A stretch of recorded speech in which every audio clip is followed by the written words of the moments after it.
All right, we're live. What's up, everybody? It's been a pretty big week in the world of NASCAR between the All Star race and everything that happened after it.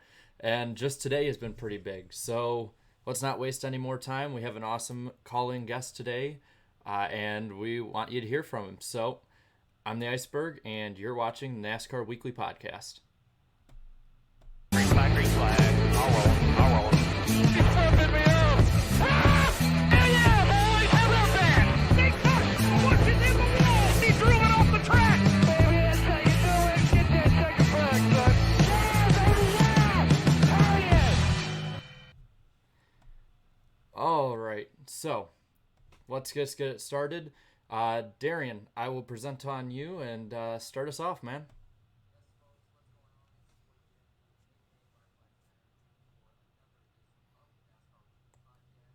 Today we have a special guest, NASCAR Xfinity Series regular and underdog Brendan Brown. How's it going, man? It's going very good. How are you? We're good. We're good. So let's just jump right into it. Eric, start us off. Yeah. Hi. How's it going? Thanks for coming on our show. Really appreciate having you on. First question, I got to ask you. You're 15th in points. We talked about this a little bit before the show started. Feels like you guys have had a pretty good season. What can you tell us about your year in the Xfinity Series so far? Yeah, well, thank you guys again for having me on. I'm enjoying. I've enjoyed our little bit of pre-race chat, but yeah. So being 15th in points was not expected from our team by any means, and we're ecstatic about it. And things have worked well enough to where it's going to allow for our operations this weekend of running two cars. So that's super exciting because. Honestly, I was expecting to have to step out of the seat quite a few times to keep the 86 on track because that's the end goal of the team. Me downs, we're like a third in line there. So to have a good strong run and finish 13th was excellent for us. And then matching that at Dover last week was great. But I guess our bad run was when. And probably Vegas out west, just because it wasn't a bad run. It was just, a bad situation. We thought we had our fuel calculated right to end about 2 laps into the green, but we ran out a little soon, and we couldn't get it refired on pit road, which might have been our saving grace when they had that really late race caution, but. It was kind of a bummer because we were looking forward to another really, really strong run.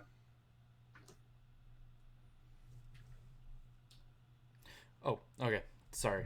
Just make sure everything is working well. So, I want to ask, what is one of the biggest challenges, I guess, of being an underdog as a driver from a driver's perspective? We've heard a lot from the owner-driver perspective, but as a driver, what's that?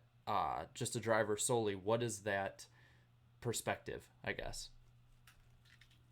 I guess the hardest part of being the underdog driver is, and it honestly comes from, it's hard fighting that mindset of being the underdog driver. And it's not bad to be labeled the underdog, but because it really means that, you just don't have what everybody else has, but you're still fighting with what you got. But beating that mindset of you don't want to become complacent with running, mid to rear of the pack. I mean, just because you're not a back marker and you're running towards the mid pack, though it's really good because you're in, like, for us, we're in the NASCAR Xfinity Series, so we're second from the top of the world when it comes to asphalt circle track racing. But really and truly, it's trying to beat that mindset of being complacent and kind of, you don't want to limit yourself saying, okay, well, now it's the car.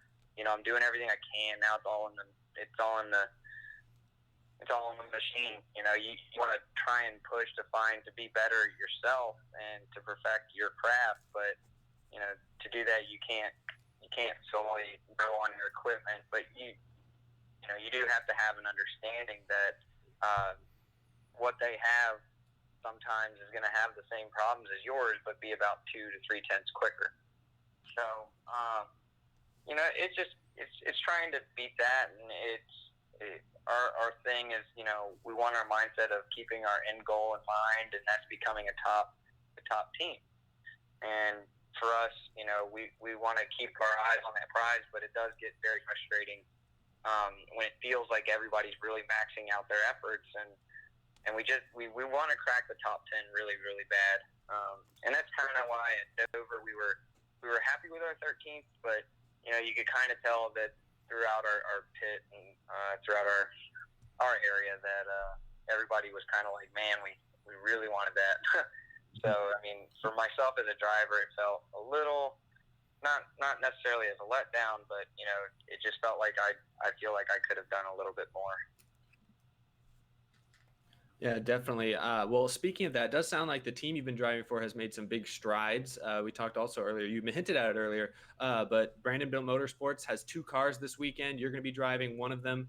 How did that come to be? How did you guys get to where you could expand to a 2-car team for this week? Well, actually, that kind of came into play because this weekend I have a brand new sponsor that I get to bring to NASCAR, which is Vero True Social. And I'll get into a little bit more of them, I guess, later. But, I can't thank them enough for the opportunity to go racing. I wasn't expected to have a sponsor for Charlotte. And last year we had made a deal with Mason Diaz, who is a K&N Series regular this year. He was going to run our car at least at the Richmond race and then at Charlotte in an effort to get licensed and to get his licensing approval so that he would be able to make an attempt at a super speedway like Daytona or Talladega. So last year we had those races sold out, and after running so strong and bringing such a valiant effort with the team, his partners come along and they believe in us, and it allows me the opportunity to stay in the seat. So we've been very fortunate to bring our cars home in one piece. So we had a car available which I'm excited because it's actually the Atlanta car. But Mason has our car from Texas, which is also a very, very strong car. But he will be in the 86, and I'll be debuting the 68. That's awesome. That was actually going to be my next question there, Brendan. Talk about that brand new sponsorship you recently acquired for your team. Yeah, so this weekend we have Vero True Social, which is a very, very, very new social media app that's kind of fighting up the ranks right now. After talking with them and playing around on the app a little bit, I really enjoy it because it's very opposite to our sport. Our entire sport is all sponsorships and selling and putting product out in front of people's faces, where this Vero True Social app is actually quite opposite. It's almost an escape where you can go. It is a social app, so you have your friends where you can kind of label them out, where you have your best friends, your good friends, and then your acquaintances, and you can actually limit who you want to see on certain posts that you put out. But I like it because there's no ads, no data mining, no algorithms. So it's really cool, and I've enjoyed it very much ever since I started using it. And it's kind of, I don't know if you I don't know, it almost reminds me of if they took the best of MySpace and Facebook, and they kind of pieced things together that people like to share with just normal picture camera postings, music postings, a book, a place that you want to go, you are, or you recommend or don't recommend, a movie you're watching, or even just a website link to share that with people. And it kind of goes on a timeline that it's very engaging. So I've enjoyed using it, and I cannot thank Team Vero enough for joining me and allowing me this opportunity. And I'm excited to see when people get on and see how it takes off. And I'm very excited for the racing community to join in. Yeah. So one thing I would like to really ask, we've asked a lot of other drivers before, and they've always said that growing up they have somebody they look up to that inspires them to race, whether it be, you know, a parent or a driver. And a lot of them have a lot of drivers. So I have to ask, is there a specific driver that you had that inspired you more than anyone else, or you grew up rooting for, that inspired you to be a driver? Yeah. Actually, I kind of grew up with a handful of them. You know, I know that, like, there's a lot of people that'll tack onto one driver, and, you know, like a Dale Sr. because of how aggressive he was. He was an intimidator. He was an amazing wheelman, and, you know, people latched on to that one thing. But for me, I kind of, you know, I like certain qualities out of certain drivers. So for me, growing up, when I was very young and I first, you know, started watching NASCAR, actually, my favorite driver was Kevin Harvick. And I didn't start liking him for the right reasons because I was, you know, super young. I think I was like 7 or 8 years old. And I was like, oh, he looks like he has a cool car. So I started pulling for him, and then I saw that he, you know, I kind of learned more about him, and, you know, he was aggressive, but he was precise, and he was, you know, his win in Atlanta, it was all, you know, everything that I was like, okay, yeah, I really like him. But then, you know, growing up and racing go-karts, I also kind of leaned and looked at Jimmy Johnson and how, you know, how calm and cool and collected he is, and the most, when in the highest pressure.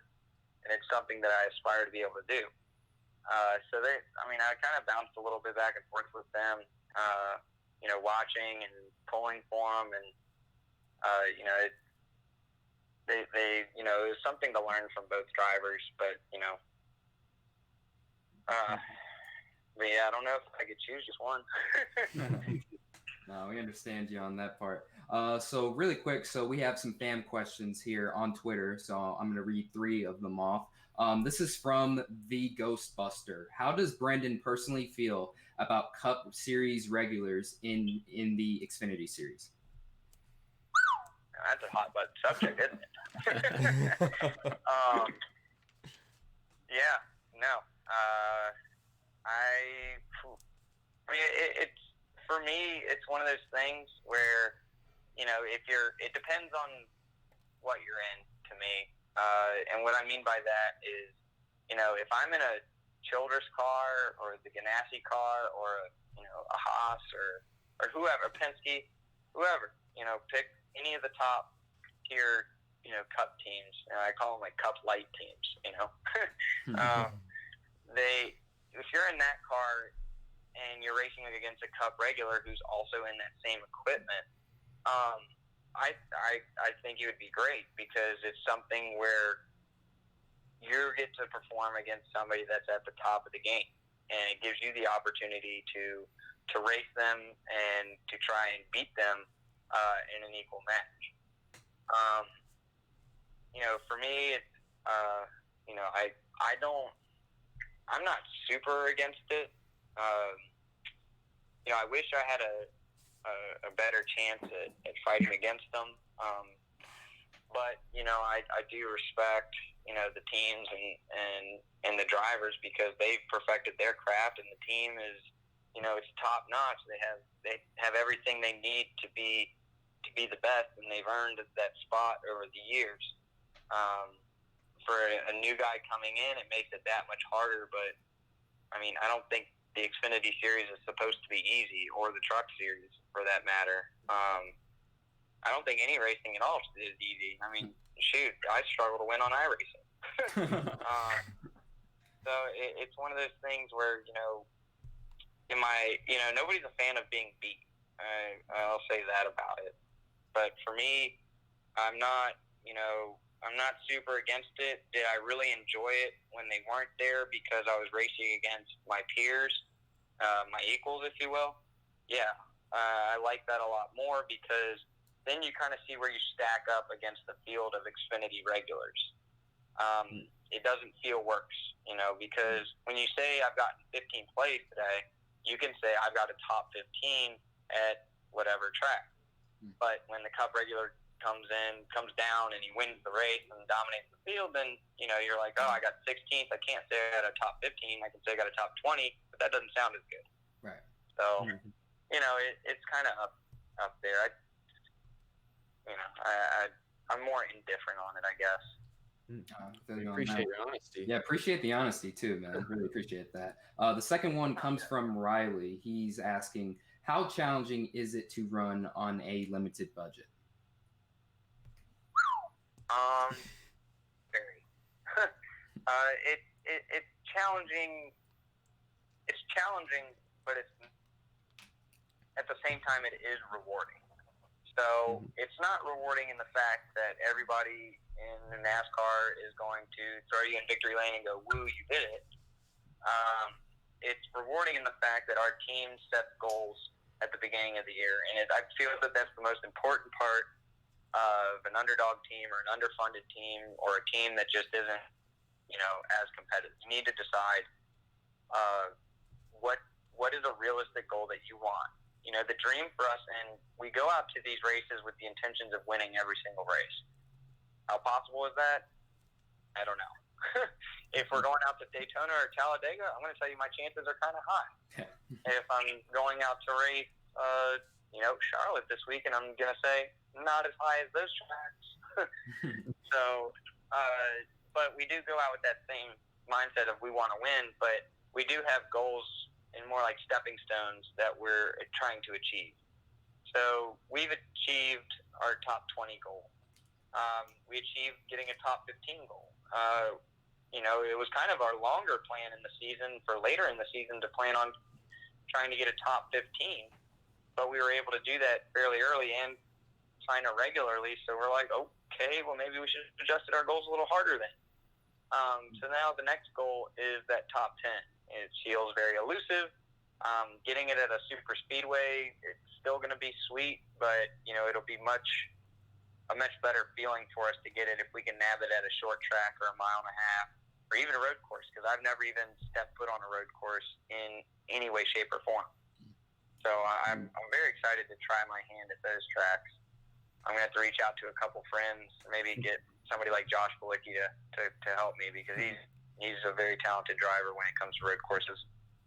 Right, absolutely, and we definitely wish you the best on that. The last fan question comes from Larson Fan. His question is, what are your future plans in NASCAR? My future plan is to change his username to Brown Fan.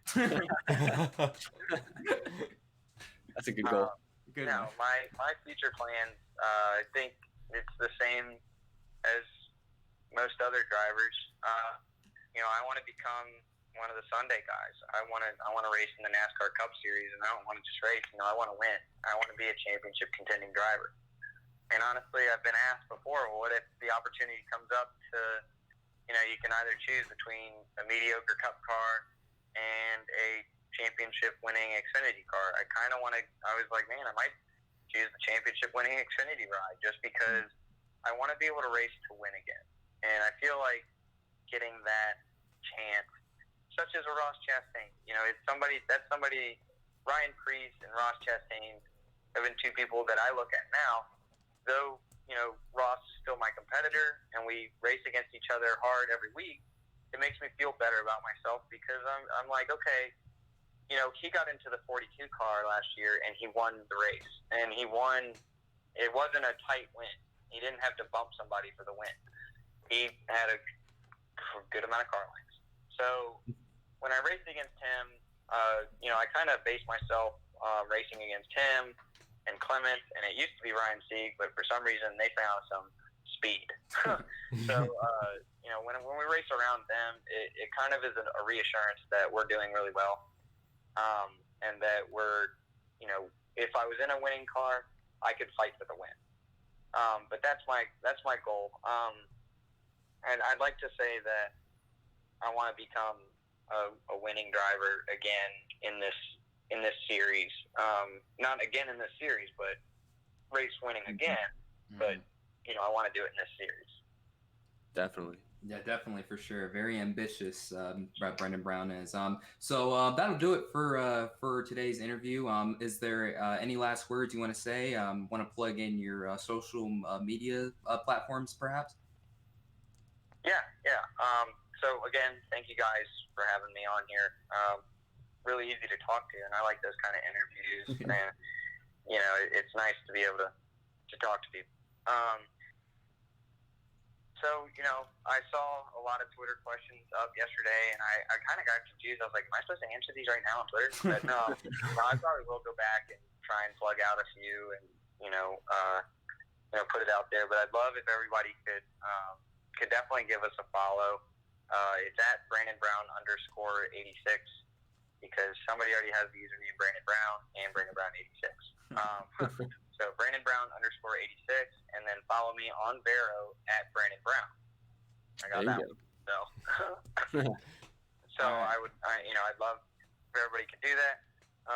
Please, everybody, check out Vero for me. Check out the NASCAR Xfinity Series race this weekend, the Alsco 300 at Charlotte Motor Speedway, where I'm hoping that I can give the 68 some life, and I'm looking forward to working with everybody at Brandonville Motorsports and to try and get this multi-car program going. So again, thank you guys for having me. I'm looking forward to potentially meeting you guys in the future, and maybe do some more of these later on, hopefully with some more success to talk about. Oh yeah, absolutely. Yeah.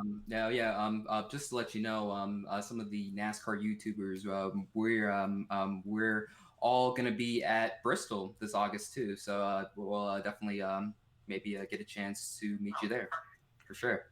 Yeah, it is a high probability to run into. Yeah, for sure. All right, Brendan. Appreciate having you on tonight, and take care, and good luck this Saturday. All right, thank you. All right, you have a good one. Take care. Thank you, man. Bye-bye. Yeah, great having him on. All right, folks, that was Brandon Brown, and he's a pretty down-to-earth guy, very personable, very easy to talk to, and I really appreciated that comment too. There, just saying you guys are really easy to talk to. Maybe he hasn't had the best interviewers in the past, maybe, but good change of pace there. Yeah, no, I appreciate his honesty though. That it's tough, I'm sure, when you drive for a team that's not, it doesn't have the same equipment that the top guys do. But that's why I was most impressed, because I follow the Xfinity Series. I know who Brandon Brown is, but I was surprised to see he was 15th in points. I was like, hey, he's knocking on the door of a playoff spot on a team that I feel like we wouldn't expect it. So that was really cool to get to talk to him. And there's only 12 spots in the playoffs, so I mean, anything can happen. If it was the Cup Series, he'd be in the playoffs right now pretty comfortably. Yeah. Well, and I think that's one thing I really like about doing this, is that we're able to talk to some of these people that, someone like Race Hub or NASCAR America sort of overlooks. These people, these people do twice as much work to get half as far as some of these big teams. And the fact that he's doing so well, I think not only it speaks leaps and bounds about how good he is, it speaks also about how good that team is. Just everyone working together, and it shows that with hard work and dedication, you can really get far in this sport, and that's something that I think a lot of people wish that there's I hear a lot of people, I wish there was always the underdog every week. It's like, well, they're there, maybe they're not competing for wins, but they're competing for top 10s, top 15s, and that's just you have to hit each one of those as a stepping stone. You just don't roll right in and win. So. Yeah, they're definitely in the field, and like you said, I feel like NASCAR Race Hub and NASCAR America, they definitely overlook these guys from time to time and stuff, but the NASCAR Weekly Podcast never does. And really quick. So before we get into this stuff, there are storms in the area. I know it's my channel. It's like a ritual. Every month we have to have one like this. So we are... Unfortunately, because of the little gap we had, the little gaff in the stream, we are at 11-second delay. So if we don't read your comments right away, there's actually a reason this time. We're not just ignoring you. No, there's a reason. So as opposed to the other times we just ignore you. We're ignoring you, but in a delayed manner this time. No, so, but if you don't mind, let's get right on into it. All-Star Weekend. How about let's split it into two here. And then we can sort of have a separate score for the Open and the All-Star, and then sort of combine them. So what are your guys' thoughts on the Open? Eric, we'll start off with you, man. Well, I was going to mention really quick, Jared. I know, I don't know if you have the chat pulled up, but you do have a couple super chats that I thought we might want to mention really quick. Yeah, I can read them for you if you want. Okay. We got Reverend Rasheem Stewart sending 250 saying, would you rather see the Indy 500 or the Coke 600 live? Indy Ooh. 500. Indy 500. Like, no Yeah, question. that see, for me, if it's just the race itself, Indy 500, because just for the history. But I know that I probably have more of a chance of seeing people that I probably have a chance of seeing people I know at both of them. So Indy 500, for sure.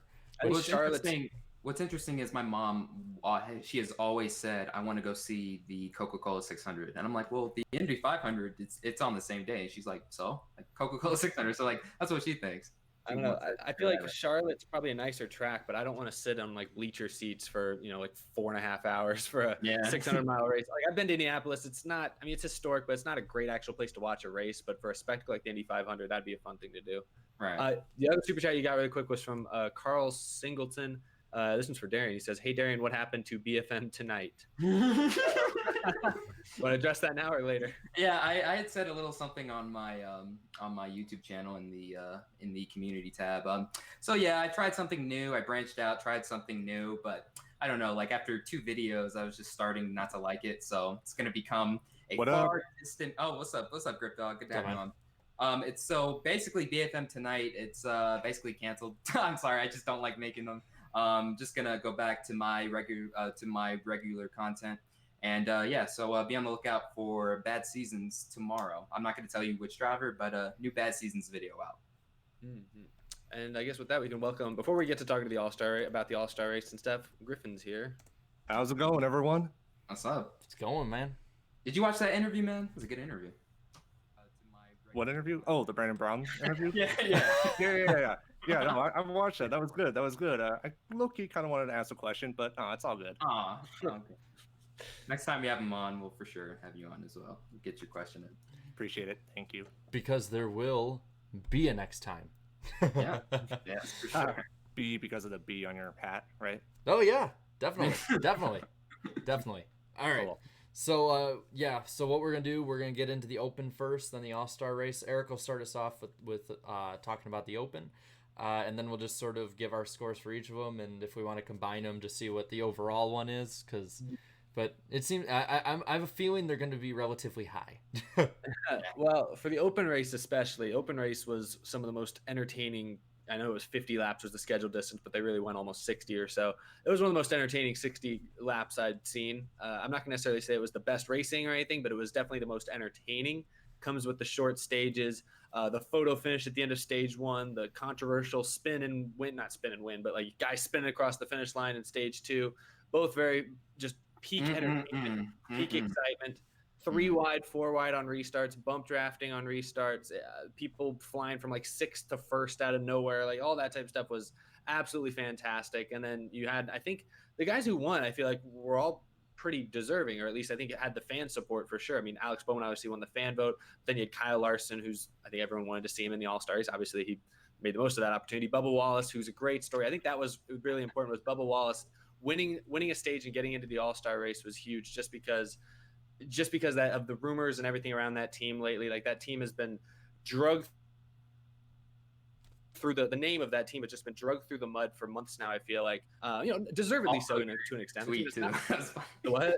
The tweet, remember, after Bubba won, you were like, well, it's kind of a dirty move. Like, if you want me to address that, it was dirty. I mean, he ran Daniel Suarez into the grass, but I didn't have a problem with it because it was the All-Star race. My only problem was that people were overlooking the fact that, Daniel Suarez basically had his whole All-Star race ruined by that move, which I thought was a little, shouldn't have gone unnoticed. I thought Daniel Suarez had just as much of a right to his position as Bubba did. Bubba clearly didn't think the same way. It's the All-Star race. I'll let it slide. It was to get into the big show. But people who said it was nobody has told me that move was clean yet. They're just saying that he had to do what he had to do. So that's all I'll say there. But it was it was entertaining to say the least.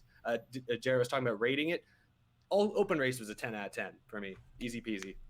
Yeah, for sure. The Open race, definitely, I'm going to get the rating out of the way right away. 10 out of 10 for sure.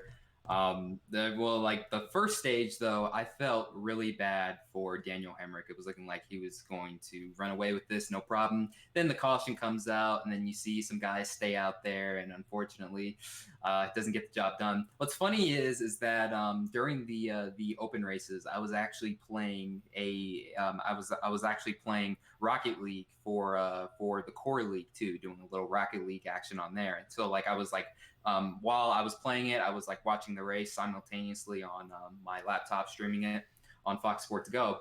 And I was like, holy crap, Bubba's going to win. And then William Byron snatches it. And I'm like, damn it. He's not going to win stage 2. He's not going to get in now because he has some damage. He had to go down to pit road. I'm like, there's no way now. Damn it. That was his only shot.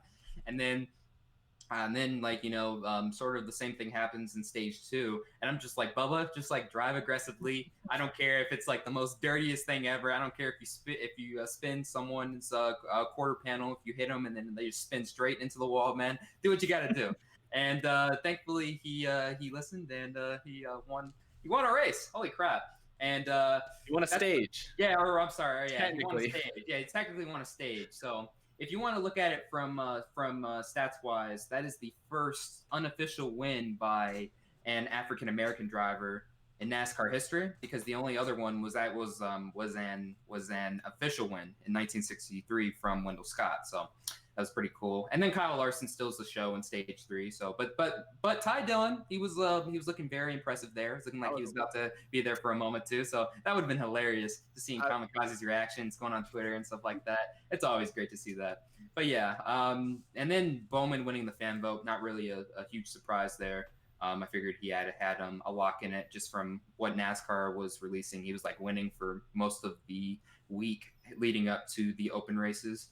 But yeah, definitely the open is one of the best opens ever, And I don't really think anyone ever ranks I don't think anyone really ranks the open races anyways. But I'd say that's probably the greatest open race of all time, for sure.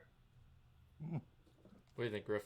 All right. So the first segment or whatever, it was going to be we thought Daniel Hemrick was going to pull away and he was going to win, but then BJ McLeod decided to go up in a cloud of smoke, which I think is his last name. So then you have the first overtime, which, by the way, one thing I'm still a little hesitant on, is it recent that they decided to do overtimes in all the stages in the All-Star race? I didn't last year they started it. I don't know. Maybe they've had it for a while. Yeah, I think it was last year. Yeah, I don't know. That was very interesting. But anyway, we got the very exciting finish, and Bubba was holding him off, and then Byron decided to come out of nowhere and just yeet it at the line by a nose. First time in a long time that I actually swore, because I wanted Bubba to win. And I was like, except, their actual words. And my brother was like, what? And he was a Byron fan. And I was like, look. And then he's like, oh. And then walked away. But anyway, so on to the second stage. Pretty much same verse. And I'm surprised none of you guys talked about Priest and Hemrick. Oh, that's right. I totally forgot. Yeah, I totally forgot. Yeah, so that was very interesting how Priest and Hemrick were going at it. And then in turn 4, they just got too close. And then Hemrick pretty much was taken out of contention at that point, which I was really rooting for Hemrick because I was a fan of Dale Jr. and car number 8. But then he was taken out and disappointing. But then it had that epic second overtime finish where Bubba Wallace went in did that dirty aggressive move, quote unquote, on Daniel Suarez. Suarez was taken out, Bubba done, I'm satisfied. And then the third stage, not gonna lie, I mean, it was still great, but I was a little disappointed how they hyped it up. It's the last one. There's only, what was it? It was 10 laps, right? Just 10? Yeah, it's 10 laps. Yeah, 10 laps.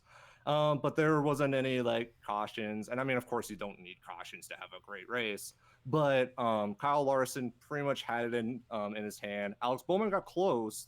I don't remember if he passed Ty Dillon at the end, but Kyle Larson pretty much had it in hand. He ended up winning, but Alex Bowman was able to get the fan vote.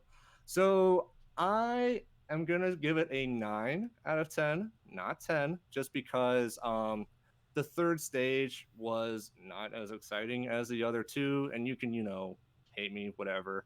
But otherwise, all the drivers were deserving. All of them were Chevys, and it's set up for what was eventually going to be a good all-star race. Nobody hates you, Griff. That's just for Nobody hates you. Thanks, Arian. They Yeah, hate me. They hate me, but not you. Yeah, we should have talked more about the Hemrick Priest thing, because I thought that was the most quintessential example of rookie mistakes. Priest a little bit, but mostly on Daniel Hemrick. I don't know. It's everyone going for the same bit of real estate. I thought it was hilarious. Well, I didn't think it was hilarious. It was kind of sad to see Hemrick wreck him, and then Priest turn him afterwards in retaliation. I don't know. Yeah, nobody. I'm surprised that one didn't result in a fight. You know how we got the Newman Boyer, which we'll talk about here in a little bit, but I'm surprised that we didn't see an altercation between Priest and Hemrick, because honestly, Priest should have been hot, right? Priest He was mad. Yeah, but then, pissed. but what was weird is that Hemrick seemed to be the one saying like, "Oh, it was all his fault," and I'm like, "Dude, you ran him up, and you ran him. I can't even talk. You ran him up coming off of 4. Like what do you mean? Like, Yeah, I don't know. It was tough. But yeah. Mm-hmm. All right, so that leaves me. Really quick, Carl Singleton, thank you for the $2 super chat. We will get to the Hall of Fame class in a bit. There's a few other bigger stories we need to cover first, but we will get to that. Yeah. Yeah. So thinking about the Open, I loved the first stage. I was surprised. I was really surprised how well they were racing in the daylight and in warmer weather. That was something. Yeah, that was something that I really just was like, wow, pleasant surprise. Because I've said on here that I'm not a fan of the package, and granted, it wasn't the same package. There were differences, but we had talked about. But we had talked about how the nostrils. We had talked about how Kansas was the perfect scenario. Everything had lined up perfectly for the good racing, and that we weren't gonna see any of that if it got really warm in Charlotte. And then we go on to Charlotte. And grant the Open is always better, it seems like, than the actual main event. You see a lot more rookie mistakes, a lot more desperation moves, and it just makes for an all-around more fun show. It's more compacted, all of that good stuff. But that first stage, I was like, until they hit about the tri-oval, I'm like, oh my gosh, Bubba's gonna actually get this done. He's gonna get it done after all of the crap that's been going on. And all the stuff they've been talking about this week about, RPM closing and Honda, and Bubba's sick of it being there and all this other stuff, and just all the toxic news around him. I'm like, he's going to close us out right away. And Byron beats him to the line. That was, while I wasn't happy that Bubba got beat, I was happy that we had an awesome finish out of it. But I was thinking, especially with how much he was beating and banging, I thought he was just like all or nothing first stage kind of deal. Then comes around and you got pretty much the same battle for the win, except this time Bubba said, no, I'm not letting anybody else underneath me. If you're going to go underneath me, you're going to go through the AstroTurf. Which, by the way, attaboy to Charlotte for that, because any other year, Suarez's car would be completely destroyed with that spin. Mm-hmm. And then the third stage, I will say, wasn't as good. It was definitely the weakest of them. But I think, and I'm going to give my argument that I gave for Kansas last week about rating, because I'm going to rate the Open a 10.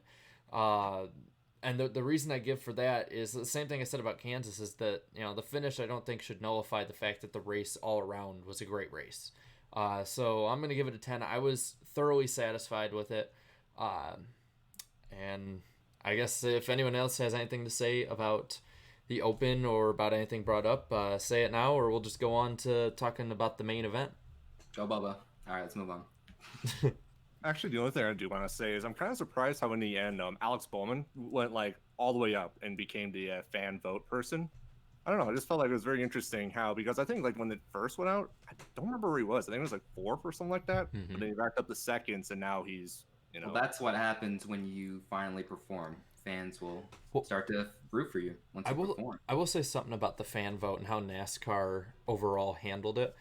There is no reason they should be giving out the numbers. Leave it a mystery so that everybody is like if there are a bunch of Bowman fans out there, they're like, oh crap, we need to vote for him. Bubba's in this race, and Suarez, and all these popular guys, and Larson. Yeah, that was different. Yeah, I was surprised they've never done that before, but I guess they wanted to change it this year. That. That's one thing. That's one of the few things this whole weekend I actually didn't like, and it's that you just leave that a mystery, because it makes it so much.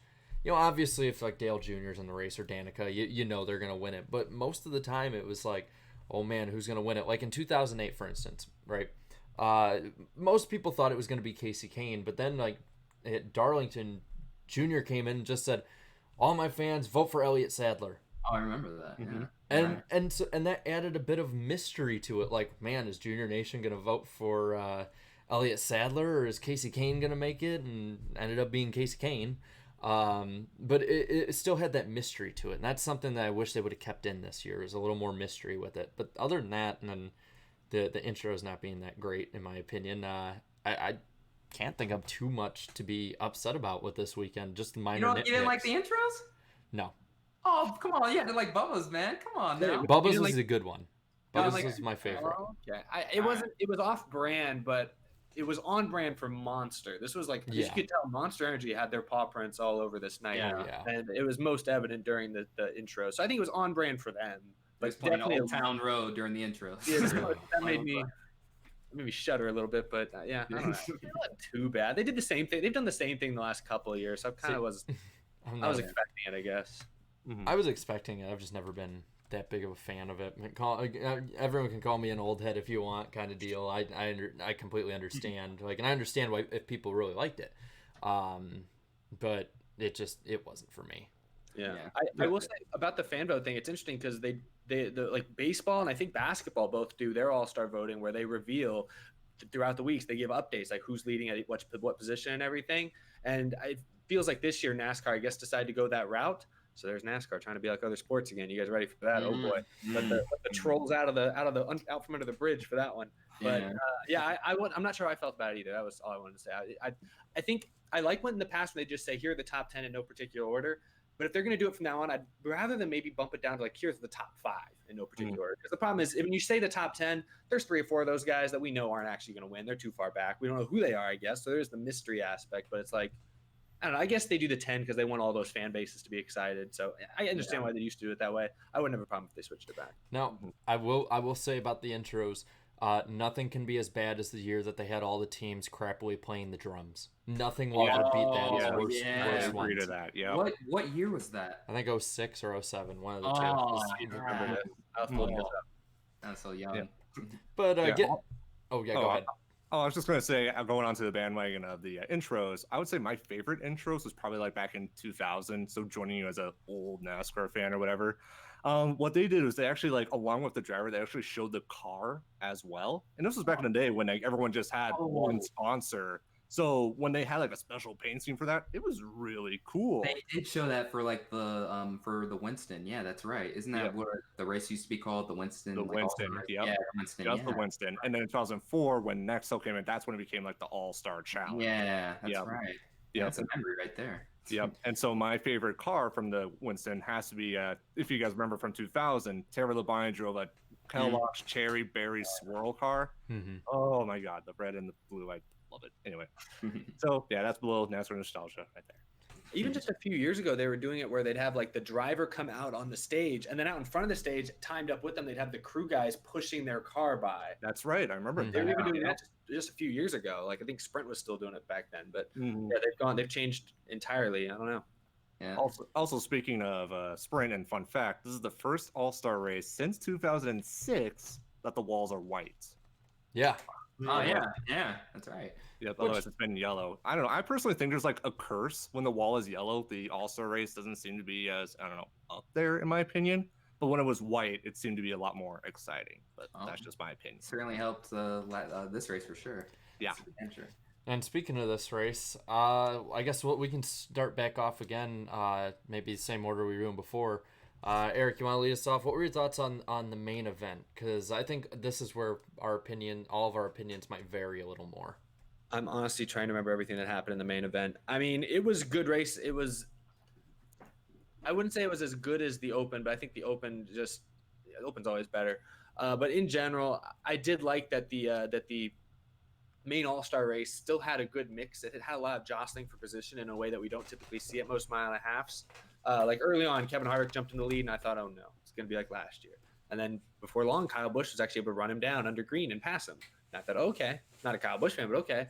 And then later on, I know Harvick won Busch won stage 1, I believe. Harvick, I believe, won stage 2, and then third was Logano. And I thought right there, this is perfect for an all-star race. those have been the three best guys in NASCAR the last year and a half: Logano, Harvick, and Busch. So I thought they're showcasing their stuff. It's still wildly entertaining. You had Newman going for a spin for, I don't know what he was doing. He like forgot to turn on the dog leg and just ran up into Bubba and spun himself out. I don't know what Newman was doing right there. But with the AstroTurf, kept his car clean.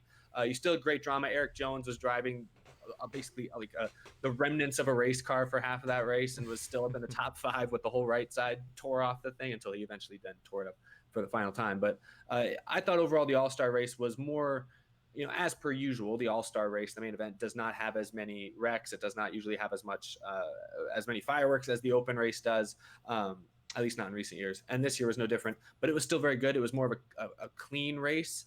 Wasn't a whole lot of, just wrecks. But you had great moments. There was that 4 wide down the front stretch at one point. That was insane. Battles for the lead, passes for the lead constantly. And then that restart, the second to last restart, I think, when Kyle Larson got that shove from Harvick and went from like 5th to 1st in half a lap, that was incredible to watch. So it still had its moments. I would, rate, open race was like a 10 for me. I'd put this one at like an 8.5, maybe a 9. It was still very fun. I was still on the edge of my seat. I didn't know who was going to win up until really even the last few laps, because for a while there, Kyle Busch was catching Larson. I thought, oh, good Lord. And then he just pancaked the wall. And I thought, oh, what a fitting way for this one to end. And I'm sure we'll talk about the fight afterwards. I'm not really talking about that because that was off the track, but that was definitely, that put it over the edge for me. Kyle Larson needed this win. He needed this race, makes his way into the All-Star race via the Open. And then from the get-go, he's not dominant. He's running inside the top 5, the top 10 for most of the race there. And then, once we got into stages 3 and 4, you start to see his momentum pick up. And this may be a little controversial here, but towards the end there, you just mentioned Eric. Kyle Busch was catching him, and then he hit the wall, unfortunately. Based on the trends, if Kyle Busch doesn't hit the wall, then Kyle Busch wins that race. I think that's something that maybe we can all agree on there, because come on, like every time Kyle Larson goes up against Kyle Busch, it doesn't fare well for him there. I don't know. I think Kyle Busch had he had the much better car towards the end there, and he was definitely going to catch him for sure. Harvick was good, but his car obviously was not as good as Larson's there towards the end, and Harvick even helped him out there. In the final, during on both those restarts, he ends up pushing Larson up front towards the end there and stuff, setting up for Larson's win there. So the race was great though. Like the 4 wide action too on the front stretch. Holy cow, that was crazy. And Eric Jones, like I don't know, like he was having problems all night, but he was like up front, going back. And Bubba gets a top 5 in the race. I know it's just the All-Star race, so it doesn't really count for much. But just seeing Bubba Wallace up front is pretty cool. We I had said on Twitter, and I got some flack for this. Oh, we haven't seen this type of a performance from Bubba Wallace since the 2018 Daytona 500. And some people were like, well, what about Bristol? Well, come on, at Bristol he was running up front for some of that race, and then he ends up finishing outside of the top 15 a lap down. So as far as sustained as far as a sustained run, that was definitely Bubba's best performance since Daytona of 2018. So good job for him. I feel like Larson can definitely carry this into the 600 this weekend. A lot of momentum here. Wins obviously not for points, but does a lot for your confidence. And then also Larson finally avenges the 2017 All-Star race, a race with that I thought he should have won, no problem. So as far as the race goes, definitely a 9.5 out of 10, my rating. Okay, so for me, it was, I don't know, I'm like Eric. I'm like still trying to remember exactly everything that happened. I know that it was nice seeing like a different winner for every stage, so it wasn't like a dominant driver, like it wasn't Harvick all the time. But otherwise, I don't know. I'm just kind of dotting a blank here. Yeah, as you said, Eric Jones going everywhere, like going from the back to the front, but then ended up finishing last because of a crash. Just trying to think. Ryan Blaney did not do so well. I'm just looking at the results right now. Yeah, I don't know. Like, I think the one issue I have for me is there's really no I hate seeing the word, but gimmick for every segment or stage. Like, there's nothing for them to like race for. Like, they race like 30 laps, and then there's a break. You can take tires, whatever. Then there's another 20. Because again, put it on my nostalgic hat again. Remember when the Winston or All-Star race, like after a segment, so many cars are out of the They race. would eliminate them. Yeah. Eliminated. Yeah, exactly. So I don't know. Like, I kind of wish there was a way to like have every stage or whatever count. And I know they tried it before with like the average finish, and then it's like whatever the order the average finishes, they get on pit road or something like that. I like that one. I like that one. I liked it, except there was like a couple of years there where I remember like I think they got it wrong, and I was like, wait, hold on a second. And then there was like different strategies too to try and finish up front and that sort of thing. Yeah, or back in what was it, 2016, when they did a thing where like, oh goodness, what was it? Where it's like some cars had to like stay out on floor tires, and then everyone else had that. Yeah, and I made a video on that, and it's like, oh, let's reenact it, let's make it realistic, whatever. Anyway, but otherwise, it was a pretty straightforward. I did like the 4 wide, but I mean, it's the package that helped made the 4 wide go on the front straightaway. Yeah, I don't know. I know there was some action, but unfortunately, I just can't remember it. But the only upside I have to say is good for Larson. Like, I'm glad that he was able to redeem himself. He actually gets the job done. He does not go up in the air. He does not crash. He actually gets the checkered flag. Still not in the playoffs. I mean, I don't know point-wise where he is in the playoffs, but he's in. He's like 15th, 14th, somewhere around there. For now, but stuff happens. But anyway, but otherwise, I don't know. I mean, I'm pretty sure there was some action, but again, it's just like I can't remember it. So I'm gonna give it more of like just an 8, because like it was still a good race, but the only memorable stuff was Bubba flipped the top 5, Kyle Larson winning, and the fight at the end, which I assume we're going to talk about in a little bit here. Yeah. Okay. Sure. So for my take, I would say that it was definitely better than most all-star races. I think we can agree on that. I wouldn't say it was the best one ever. Like some people are like, it's the best one ever, because of a fight. Yeah. Yeah. But in my opinion, stuff after the race, I don't think, unless it has to be a lot for it to actually add to the full race experience. I will say the start of the race, because I had to watch it taped later. So I went on and I'm seeing all these people like, this race is great, this is amazing, like you gotta check this out, this is so awesome, I'm like, all right, this is gonna be great, it's gonna be like the Open. I sit down and the first segment is like any other all-star race. It was, I think the first segment was probably the most boring of any of them. I think it's the only one you could argue that was boring. I don't think that compared to most it was, but it got better as it went on. The racing got more side-by-side racing. The 4 wide there, I don't care what package you're under. I don't care what cars you're running. 4 wide at Charlotte, that's something. And the fact that they didn't all just end up in a giant pile in 4 or in 1, that right there was impressive. I mean, I think that what you guys were kind of saying kind of sums it up. You guys, you're like, I know there was stuff going on, but I can't remember it, but it was entertaining. And Larson, it was awesome that he got the win, after all he's been through. And, even this week still, there's controversy and little things and blips coming up about him. We'll talk about that later. But I think what you guys say kind of perfectly sums it up, where it was good, but it's not good enough that you're going to be 10 years from now be like, oh, I remember that one. No, you're going to be like, I remember that Open. Mm-hmm. I'd give it a 7 out of 10. I think it was good. I don't think it holds a candle to the Open, but it had its moments, and I think that I think this is a kind of race.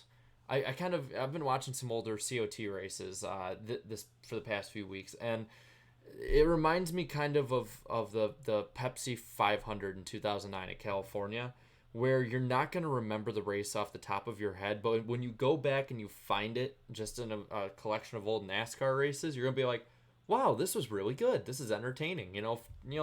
If you're going to look through YouTube 10 years from now, and you find this race, you're not going to turn it off right away. It's not going to be off-putting. It's going to be something that's going to hold your entertainment later on. So I'd say 7 out of 10 for me, which I know a lot of people are like, why a 7?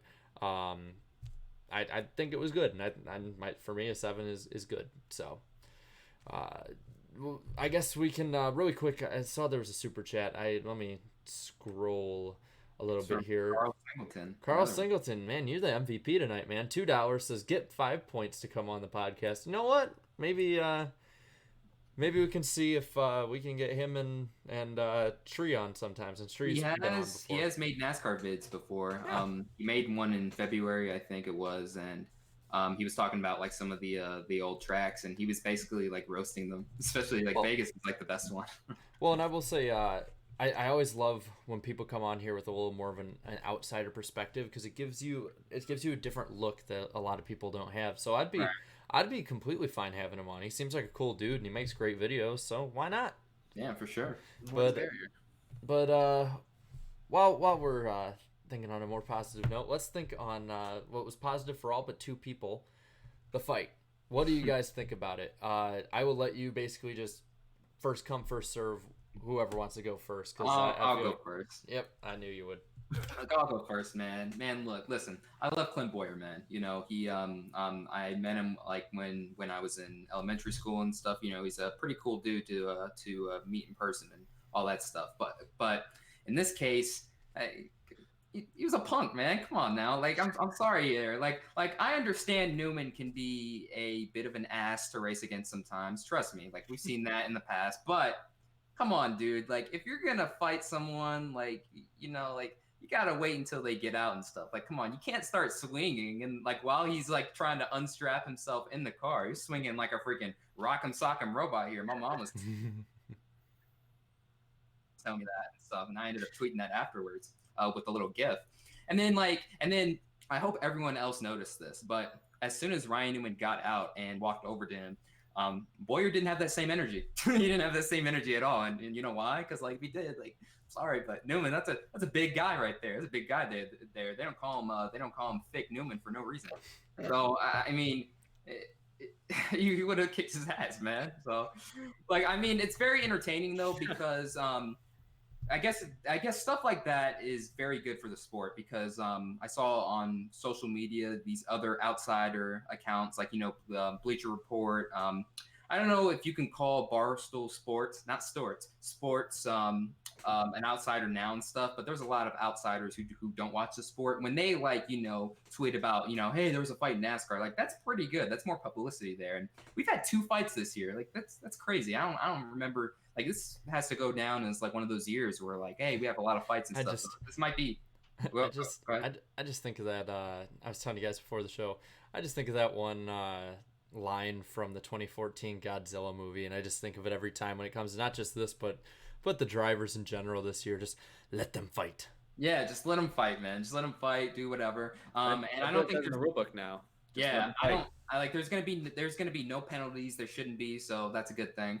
But yeah, like as far as like, but then like Newman in his post race interview, he was even like, well, it's not a real man and stuff, and I agree there, like, and again, I'm not one who condones fighting really. I mean, I'm not a fighter at all, but I don't know, like as far as if you're trying to fight someone, just wait until they get out and stuff, and then you guys can, fight one-on-one. That would be more entertaining there. So I have a question. Have you guys seen the recent Dale Jr. Download podcast with Mike Helton?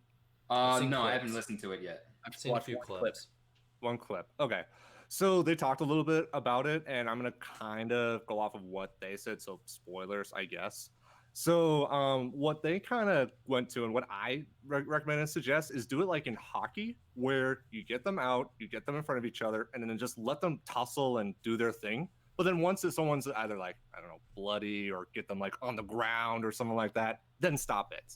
But like have both of them like up, and if they want to confront each other, do it. Because the way how Boyer like ran in there and was fists ablazing, he could easily break his hand, because who knows if Newman still has helmet on and he could just bash the helmet and he could have hit the car. Could have hit the car there. And he'd be out like 6 weeks, and all the Boyer fans would be, oh, Boyer, you're so dumb. Yeah, that's his fault. Yeah. and then low key, let's just say Newman is the Hulk, because he's green and he's a big boy, and he can take down Boyer probably. And that's an interesting fight, because like Newman, he's big, but he might be slow as well. But then you saw Boyer, he was flying in there. So if Newman gets all like, charged up, Boyer could just run out of there ASAP. So I don't know. In terms of like who would win in the fight, Newman or Boyer, I'd say it'd be pretty close, but I think Newman would pin him at the very end. I mean, have you seen that Gillette commercial where he like literally flies in the air and he's like roar and then almost kills That's the John point. Cena? It would not be close, man. Newman would just like 1, 2, maybe 3 punches and bam. And you're to the out of ground. the old ball game. Yes. Yeah, pretty much. Yeah, like it would need to be close. What do you think, Eric? Yeah, I don't know who would win in a fight between the two of them. Ultimately, you guys summed it up. I'm on Newman's side in this one. As far as the on-the-track stuff, we still don't know the full story. The bit where that Fox caught that showed Boyer getting turned up into the wall looked like Boyer's fault. Looked like he just came down on Newman. I don't know. There might have been history there. Maybe we don't have the full replay. But if that's really what he was angry about, then I'm also on Newman's side on the track as well. But I think there's more to it. Yeah, you can't run up to a guy and start punching him with your helmet on and with him still, the other guy, your opponent still strapped in his car, virtually unable to fight back. You can't do that, Boyer. I'm a big fan of Clint Boyer and most of his off-the-track shenanigans. And I'm a fan of this one, too, because it was entertaining as hell, but he was wrong pretty much any way you look at it, any way you slice it. I don't know about that idea that you were talking about, Griff, or the Mike Helton idea. I don't know about that one. You can't really, stage it, because if you start, setting people up like, okay, guys, now you're allowed to fight now, then it won't be as fun. It'll be as entertaining. I agree with the whole not stepping in unless somebody hits the ground, which I do like in NASCAR, and it's different than what you see in football or baseball or basketball. I don't know about as much about hockey. I guess it's a little more similar to hockey, where the two players will fight, and the people that came to break it up weren't the officials. It was the crew members that came that got Boyer away from Newman's car. It was crew members, other players in a sense, that helped separate it. And I think that's the way it should be. More than that, unless you get a guy down on the ground like Kyle Busch at Las Vegas a couple of years ago, and his face was bleeding. Then you got to get crew guys, and you got to separate them if someone's really getting hurt. But yeah, and I shouldn't say stage, because I agree that would be dumb, but give them space, let them let them do what they got to do. Go out themselves, and then if it does get really, really, really, really violent, then break it up. Mm-hmm. But we don't need another episode like Spencer Gallagher and John West Town. No, stuff like that. Stuff like that. Embarrassing. It wasn't even it was fun to watch, but it was so embarrassing. God. I will give Fox major credit for this one.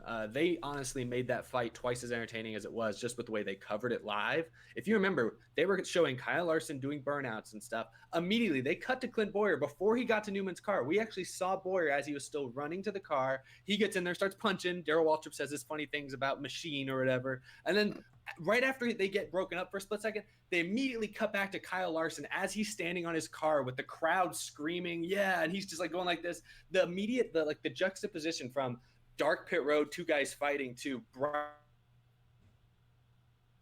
lights, Kyle Larson going like this in front of the crowd. I was like, this looks like a movie. I was like, this is fantastic. And then cutting back to them cussing at each other on pit road. The Fox guys who got their cameras in the right places at the right time nailed it. It looked like a movie for about 60 seconds there. And so I think that's why you guys mentioned how people were talking about this, how this has made it to other news sources. This was pretty high up on the YouTube trending page. It was. The original clip of the fight on Fox. And so I don't know. It's, like you said, good publicity for NASCAR. It was fun to watch. Right. One thing I swear, you could hear the crowd. I don't know if the Fox guys turn up the crowd noise once the fight started. And then it went to the fight, and it's oh wow, they're getting really, really loud. But then they showed the Boyer fight, and it's people like fighting. Yeah, I was surprised they were able to do it so perfectly there. Just Fox this year has had a track record with missing wrecks and missing passes for the lead and passes in general, that sort of thing. So I don't know, good on them. Good job. Good job, Fox. Yeah, I'll give it to Fox also. They have struggled this year. I think we have all shed a lot of light onto that. We've talked about it on basically almost a weekly basis. But I got to give it to them on that one. That was really good coverage of that, and I think that when I talk about 10 years from now about that you'll stumble upon this and be like, oh, this is awesome. 10 years from now, I think that's going to be the same way that we look at a lot of fights we've seen the last few years and be like, oh, I remember that. That was awesome, Yeah. Because, you look in 2014 with the Fall Charlotte race, nobody remembers what happened in that race. All they remember is Matt Kenseth and Brad Keselowski and Tony Stewart and Hamlin. And I don't even remember who won. Race. Who won that race? I think Kevin Harvick. I don't remember. I don't remember.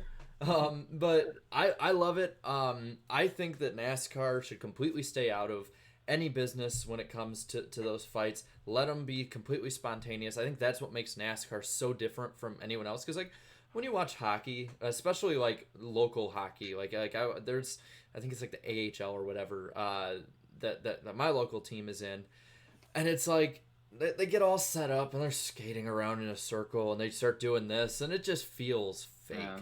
It feels fake. What I love about this is that even though, and don't get me wrong, I like Boyer a lot, but he should have taken his helmet off. I mean, come on, dude. Like, if you're gonna go into a fight, like, be a man about it, kind of deal. Like, I mean, at 14, I was, if I was going into a fight, I wouldn't be sitting there. Oh, I gotta make sure my face is covered. It's like, come on, dude. Like, if you're gonna start punching somebody, that. I guess just it's like this, be a man about it, kind of thing. I know it wasn't a man move on his part, but like you have to admit he was being pretty smart there, just in case. Oh, he was being smart. Yeah, I mean he was he's being totally smart, being though, smart. you know? But for my entertainment value, I don't want him to be smart. I would say he's a bit hot-headed, and I just feel like he didn't even have time to take off his helmet because he's like, oh, I just gotta go over there and beat Newman up right now. I hope Maybe that's what why. it is. He remembered to take his helmet off before he chased down Gordon in 2012. What's funny is now, remember, he never got to Jeff Gordon at Phoenix. They never let him He get never there. did. But Yeah. now He we know what stopped. would have happened. He punched Ryan Newman in his car. Imagine what we would have done to try to do to Jeff Gordon face to face. And Jeff's a small boy. Well, yeah, That could've- Jeff's Yeah. like helmet headline would be about the same as where Newman's was in that moment. I mean, we know exactly what would have happened. But I mean, don't get me wrong. Like I don't want to ever complain about a fight. Fights are awesome. What was it Harvick said? Fights are fun. We should have more fights. I like fights. Like completely agree. We need But more then fights. again, Harvick is a wrestler too. Like he wrestled in high school, so that's why he said that. Did he really? I didn't know that. Yeah. He's a big guy. Of course he did, man. See, I mean, Harvick? He's not that big. I mean, yeah. I thought you were saying Ryan Newman. Sorry, but yeah, Harvick, he did. Yeah, sorry. I thought you said Newman. Ryan Newman is a wrestler. I could see that for sure. Yeah. I See, thought he did. yeah, I maybe different. My view's different, as Moody would say. I'm bloodthirsty. But when you look at it, like we were talking about, they were on the trending page and pretty high up. They were number one trend at one point on Twitter. They were up on the trending page on YouTube, and honestly, I don't care about major cable news. Like that's a dying breed of coverage. Like yeah, I care more. I'll be completely honest. I would care more about them being higher up on trending pages on YouTube and Twitter and whatever other social media than I would if they had a complete 30-minute thing set aside on ESPN. Because that reaches people more. And I think that I mean, I saw so many comments being like, "Holy crap! Like I don't even watch NASCAR, and this is awesome. Like I'm gonna watch next week." Welcome to the club. Welcome. You're gonna leave because it's the Coke 600, but you're gonna come back. Well, hopefully you come back again. They're at halfway. It's been 2 hours. Yeah. And why are they stopping? Oh my God! Why are they stopping after stage 2 and stopping for 2 minutes? That's gonna be God. That's gonna be blowing up again. Man. Or it's gonna be like, oh my gosh, they have halftime too. Whippy. Yeah. But really quick, I've been doing this the past few weeks. I want to do this again. I'm gonna share screen really quick. Go ahead. And hopefully it shows up well enough. If it doesn't on the stream, then sorry guys. So the All-Star race. What do you think about the 2019 All-Star race? 67% said great, 24% said good, 7 average, and 1 for the rest. So that means I'd say a net of 91% positive. And I'll just scroll down really quick to and I'll read off some of the comments. So Andrew Myers' first comment here says, "Fans, we want closer and harder racing." Well, there you go. 10 out of 10. The All-Star race is cool again. Cyclops 924. That was the stupidest looking fight I have ever seen in racing. I laughed pretty hard about it. There's a certain Truck Series fight you should look up. Oh yeah. Yeah. Lil Sean was there. That's always an awesome deal. Like no matter what race, it's always awesome that when you're at a race. Adam Smith had a similar take on it that I did. Last year's was better, but it doesn't mean this wasn't great. Jared, did you think last year's All-Star race was better than this year's? I liked last year's better than this year's, to be honest. Surprised. Okay. Yeah, don't get me wrong. The All-Star race is about the only place where I welcome gimmicks. Yeah. Let's see. Hunter Carper says, close racing. Open was great overall. Great race. 4.7 out of 5 burritos. Nice. Judson O'Neill, get him, Boyer, get him. Like that one. They're still fighting or something to this day. Yeah, I'm still fighting, man. When's that Bass Pro Shops appearance? Tomorrow, I think. I think so. Yeah.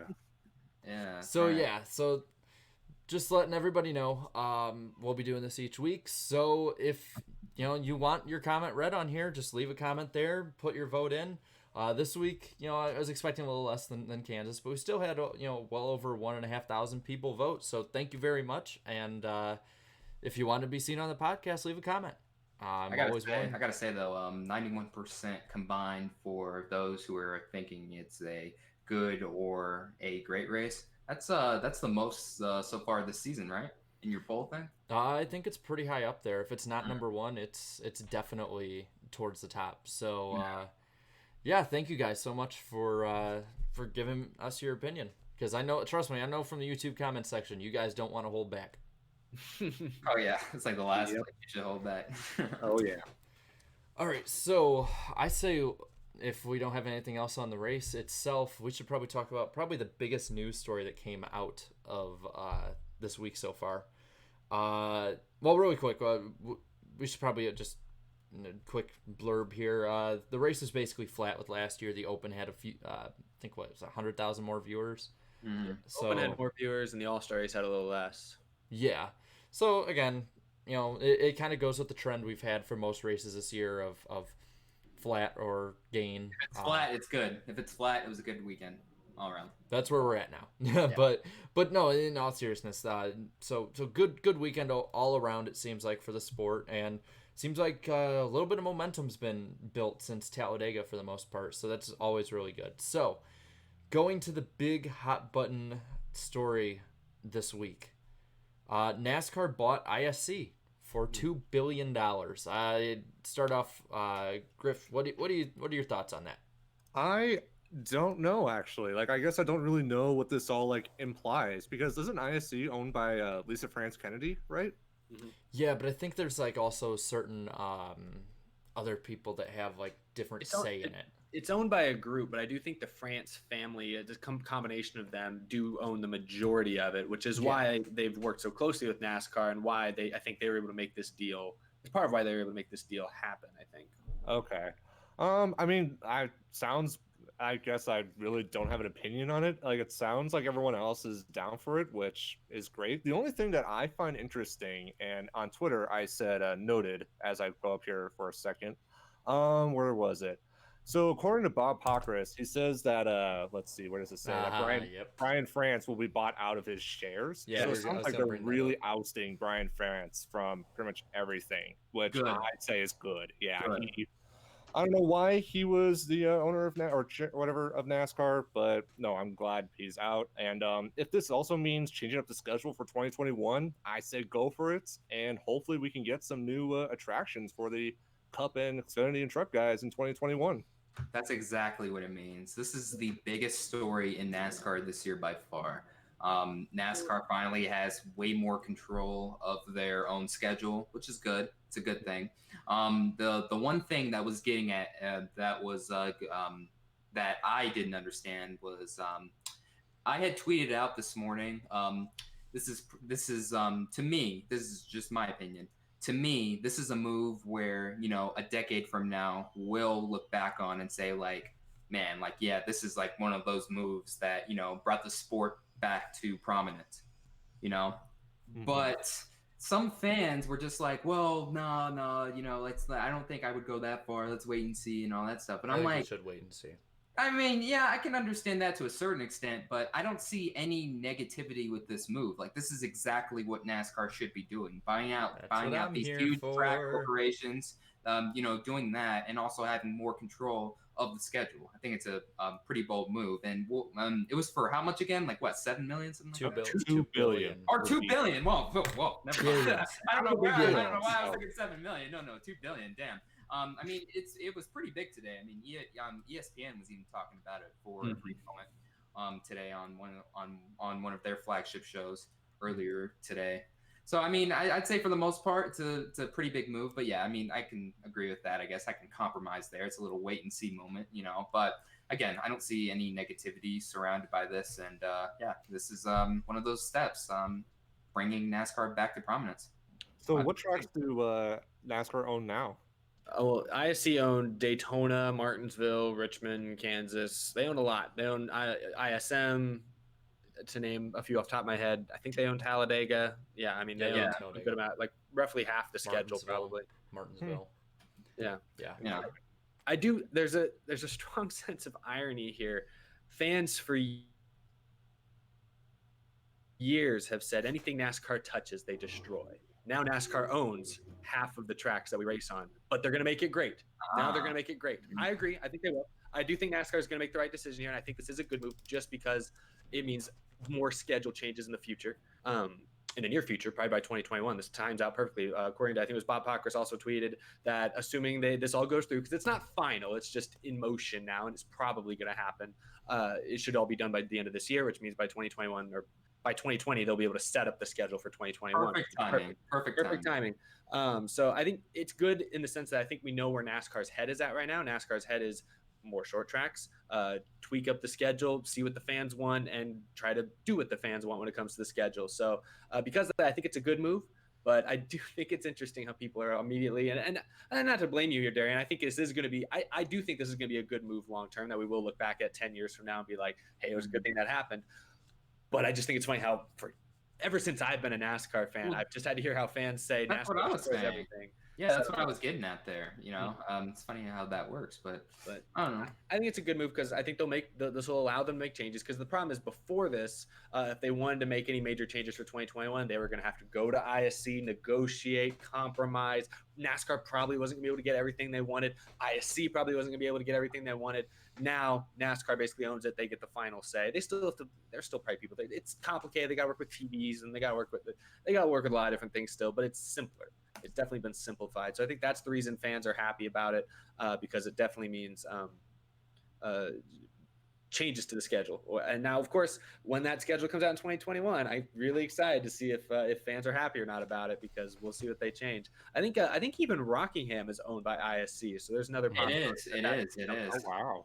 Yeah, it is. So, I mean, could be on the Cup schedule in 2021, probably reaching there a little bit. Yeah, probably not. Possibility. Maybe the Xfinity schedule or something, or trucks again. Maybe they'll mess around with it, but I think it's good news. Yeah. Really quick, I want to shout out. How's it going, Michael Marut's in the chat? How's it going? Hey, I see him. And same with Jake Baskinger. How's it going to our friends there? Now, do I think that this has the great potential? Yes, I do. I really think it has a lot of great potential. I do think I don't think it should be 100% though. Like this is gonna save it. It's gonna be amazing. Like it's like you said, Eric. Like everyone's like everything NASCAR touches, they destroy. Why is that changing now? Like there has to be now. Don't get me wrong. There's good reasons, and people should give those reasons. I appreciate the optimism. I'll say that. Yeah, and it's definitely.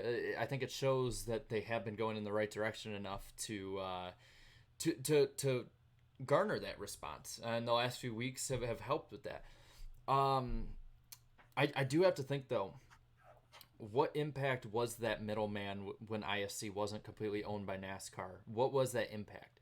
Was it keeping the schedule completely the same, or was it like, what exactly is the change going to be behind the scenes here? And I think that's something that we're going to learn going forward with. At the same time, I also can think though, there could be a few red flags that could be thrown up with this. Starting off with, if NASCAR doesn't like what SMI is doing, realistically, they can use their ISC tracks, or I don't even want to call it ISC at this point. It's basically just their tracks. They can, if they wanted to, they can choke out those SMI tracks. Yeah. Now, I don't think they're going to. I think that it would be way too big a gamble for where they're at right now. But I mean, if you think about it, if they wanted to, if SMI isn't giving them what they want, well, we can just we can choke out one of your Bristol dates, or we can add if there's no rule to the schedule whatsoever. Now, do I think they're going to do this? No, but what I'm saying is the potential is there. So, if they wanted to, they could put 3 Daytonas. They could put it on the 4th of July and leave the other 2 the way they're going to be. I'm cool with that. I'll take it. I do think that over time, especially after this contract, it could help in shortening the schedule, maybe to 32, 30, 28 races, whatever their goal is. I know the number we kept hearing was 28 earlier in the season, but that's been really hushed up. But you have to think that when that number was being floated out there, this is probably in the heat in the top of those talks about NASCAR buying it. I don't think this stuff just popped up in a week. I think this took months, maybe even years to finalize. And it's not even finalized yet. But I don't want to be the one to rain on the parade, but at the same time, I also I don't think we should be overconfident just yet about it. I think it's a great step, but I do think this step can be completely abused if NASCAR doesn't handle it right, or if, say, when Jim France is out and the next person comes in, it can be abused and cause problems down the road. I hope it doesn't, but it could. I feel you on that, man. And you brought up a terrific point there. You were talking about NASCAR being basically the middleman, correct? Is that what you were referring to? Well, ISC had to be a middleman between what NASCAR wanted, the Francis wanted in ISC, but since they did not have full ownership, there had to be something there. They had to negotiate. There's compromises that needed to be made. Yes. And just like thinking about maybe the potential changes, like we're going to see something that NASCAR has never done before. I don't think NASCAR has really ever had, let's say, this much power into creating their own schedule. You know what I mean? Like now you own basically one of the flagship companies that own some of your guys' famous tracks. I don't know. I'll say this: I won't be surprised if we see one track have 3 races. I'll just put it that way. I wouldn't be surprised if we saw that. Might see some crazy out of the box stuff. That could happen. I think that would be a complete mistake. Any track whatsoever. That's just spreading both the audience too thin. And it's already people complaining about every track but Daytona and Martinsville should have one. But what about Martinsville? What about Martinsville though? I said but Martinsville. Before. Oh, but Martin. Oh, okay, my bad. Sorry about that. What about Bristol though? I would love Bristol. Bristol is owned by SMI. Oh yeah, they're owned by SMI. So what I'm saying here is that I think we need to look really closely at what the 2021 schedule is, because they're not going to do this in one fell swoop. I personally think NASCAR would love it if they could buy up SMI. Mm-hmm. No, they would. I do think they're going to put some sort of offer in the next few years and try and do that. I don't think they like working through people like Bruton Smith. I think that he has stood as much as he's helped the sport grow over time, he has stood in the way of we're going to have Kentucky. Yeah. I mean, right there, that's all they need to say. Hey, you don't think we should own all the tracks? Guess what? These guys want you to race at Kentucky. Do you really want to deal with that over what we do? And also remember the whole Texas Motor Speedway lawsuit. Remember that? Yeah. There was that wasn't him though. That was another shareholder basically suing them, but he was supporting it though. But what I'm saying now is the potential is there, because even though there's the big ones, and as hell on earth rages outside of my room, even though that there is a lot of famous tracks like Bristol that SMI owns, and there's a lot of good tracks in big markets they own, NASCAR with buying ISC now has the monopoly on the big major tracks, and if they really wanted to, they could take the short-term suffering of a few years to choke out SMI until it's like, oh yeah, we can buy them now, and then do whatever they want. Now I do think they're going to have a lot of major changes here, and I think that they're going to have to negotiate with SMI. I think it's still good that their party is there. But at the same time, there's just that thing it's in the back of my mind, and I know I probably shouldn't think this way. I probably should think that this is as awesome as it probably sounds, but there's just that thing in the back of my mind, well, no, I mean, catch? I don't blame you. Nothing's perfect in life, especially in NASCAR, especially in recent years. But yeah, I mean, so I understand the concern there. I understand that. Yeah, that's just.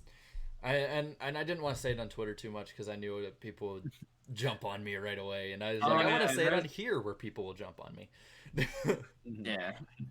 No, I think you're right though. I do think it's good news it's good news for the time being, but it's not perfect news. It's not guaranteed good fortune going forward. And there's even say none of that what you just said, Jared, none of that ever comes to fruition. They don't do anything to SMI. They don't use this to leverage power or anything. Assuming, let's say they don't do any of that, they could still just make a schedule you might not like in 2021. Whatever schedule they make in 2021, not everybody's going to like. There's going to be some. It's not even just going to be like 2% of the fan base don't like it. No, probably at least 30% of the fan base is not going to like whatever schedule, or is going to have some negative opinion about the schedule that they make in 2021. Well, yeah, I think NASCAR, they're sort of used to that at this point. Yeah, it's like, whatever changes we make, like, you know, there's going to be still not a small subsection, but like there's going to be a large proportion of fans who don't like it, to where, like, you know, they can see like, hey, like some of these fans aren't liking it, that sort of thing. So NASCAR's used to that at this point. I would say two things. First of all, this kind of like with NASCAR picking whatever tracks they want makes me remind you of NASCAR Thunder 2004, where you can go into your custom schedule and you can go, oh, let's go to Sawmill. Oh, let's go to Turon. Yeah. Oh, let's go to Daytona Beach. Why not? Twice. But on a more serious note, the other thing I could totally see is if you guys remember in 2020, they're going to try a double header race at Pocono. And I've heard rumblings that could be a direction they would go. So the schedule could be shortened, but there could also be more races, quote unquote, with more double headers, like Pocono, maybe Dover, but like the traditional ones, maybe like Darlington, Charlotte, and Daytona could all still have like their precious one. But then we could see like, I don't know, like 40 or 50 races technically, but it would still be done like in the middle of October or beginning of October or something like that, so that we get technically more racing, but it's still done so that NFL can have its reign in the fall. Yeah, that could definitely be an option. I do think they're gonna, and maybe because this was old guard when they said it, but I do think that they'll probably stick with 36 max. I personally think if you can get it done near the first or second week of NFL, that way, my thing I think that NASCAR needs to do is find a spot where your championship battle is the main thing in sports. Like you look October, it's always baseball. That even though NFL is back in baseball, it's like that's baseball's championship season. That's the playoffs. Whatever the outsider view is. And you look at the January and early February, that's NFL right there. And then, you know, moving into the late spring, early summer, that's NHL and NBA for the most part. I think if NASCAR can just find that one little area towards the middle of September, end of August, there's nothing really going on at that point. Like, yeah, the NFL's at the preseason, but to be completely honest, unless you're a diehard fan who really cares about the preseason. Even diehard fans don't care. No, I don't care about the preseason, and you know, but then, you know, baseball, yeah, it's going towards the end of the season, but still, it hasn't at all hit its peak. And then even like on years with the Olympics, if hey, the Olympics are just done, but guess what? This is heating up right here. You can jump on for the last 5 or 6 weeks of NASCAR racing to the championship. Look, at the Olympics are done, and we're going to Talladega, kind of thing. That's something that I think they really need to work at. Like, shorten. You can have the same amount of races, or maybe even a few more, but just compact the schedule so that action keeps going. Move, you know, race after race after race after race after race, and then done. And it's like, wait, where the hell to go? So let me ask an opinion then. So if you want to like have it done by September, let's just say, would you still want the Daytona 500 to be the starting race in February, or would you want to push that farther back as well? Maybe have some extra races down south. If it were up to me personally, I would have Daytona around the same area and starting off the season, but around the same area, maybe a week or two later if need be.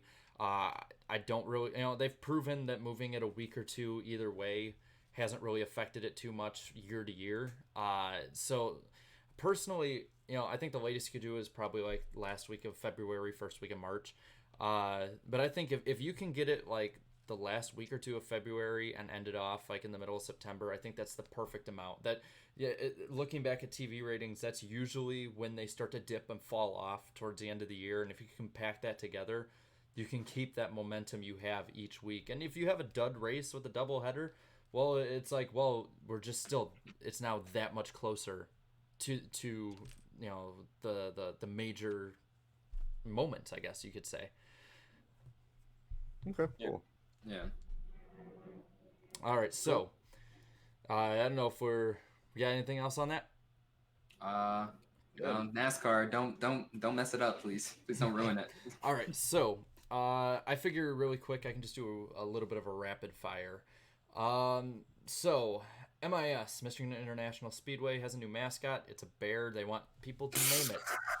Oh, I haven't seen this. Wait, it's a what? It's a bear? It's a cartoon bear. That shows how much Michigan really Ed cares about. Soundhead, that's your track, man. That's your that track. shows- You guys talking mess on mine? That is your track, bro. Oh God, But It might be a cute bear. We don't know. I don't care. This is a bear. It's a bear. Well, Yeah, Pocono's got the blacks. Like what? I don't get why they don't use a lion, but I mean, I guess I wouldn't root for the Lions. I wouldn't root for the Lions either. Anyway, next one. Eric Almirola has started a YouTube channel, so that's pretty cool. And Eric, come on with fellow Eric and fellow YouTubers like us on here. Yeah. The our Eric interviewed that Eric, so I mean, he should come on our podcast. He must have just loved his experience on Out of the Groove. That he's like, I got to get on this YouTube thing for myself. So I'll take full credit for Almirola starting a YouTube channel. You can't convince me otherwise. and okay, next one, really quick. So Lucas Oil Speedway was slammed by tornadoes. It looks really bad. There's probably not gonna be racing there this year, and maybe start next year. There wasn't going to be a NASCAR race to begin with, even if it was fine, and there's not going to be now. Anyways. All right, Dale Jr. continues his trend of using Jeff Gordon's old sponsors with Nicorette, so good on you, Dale. Mm-hmm. Let's see.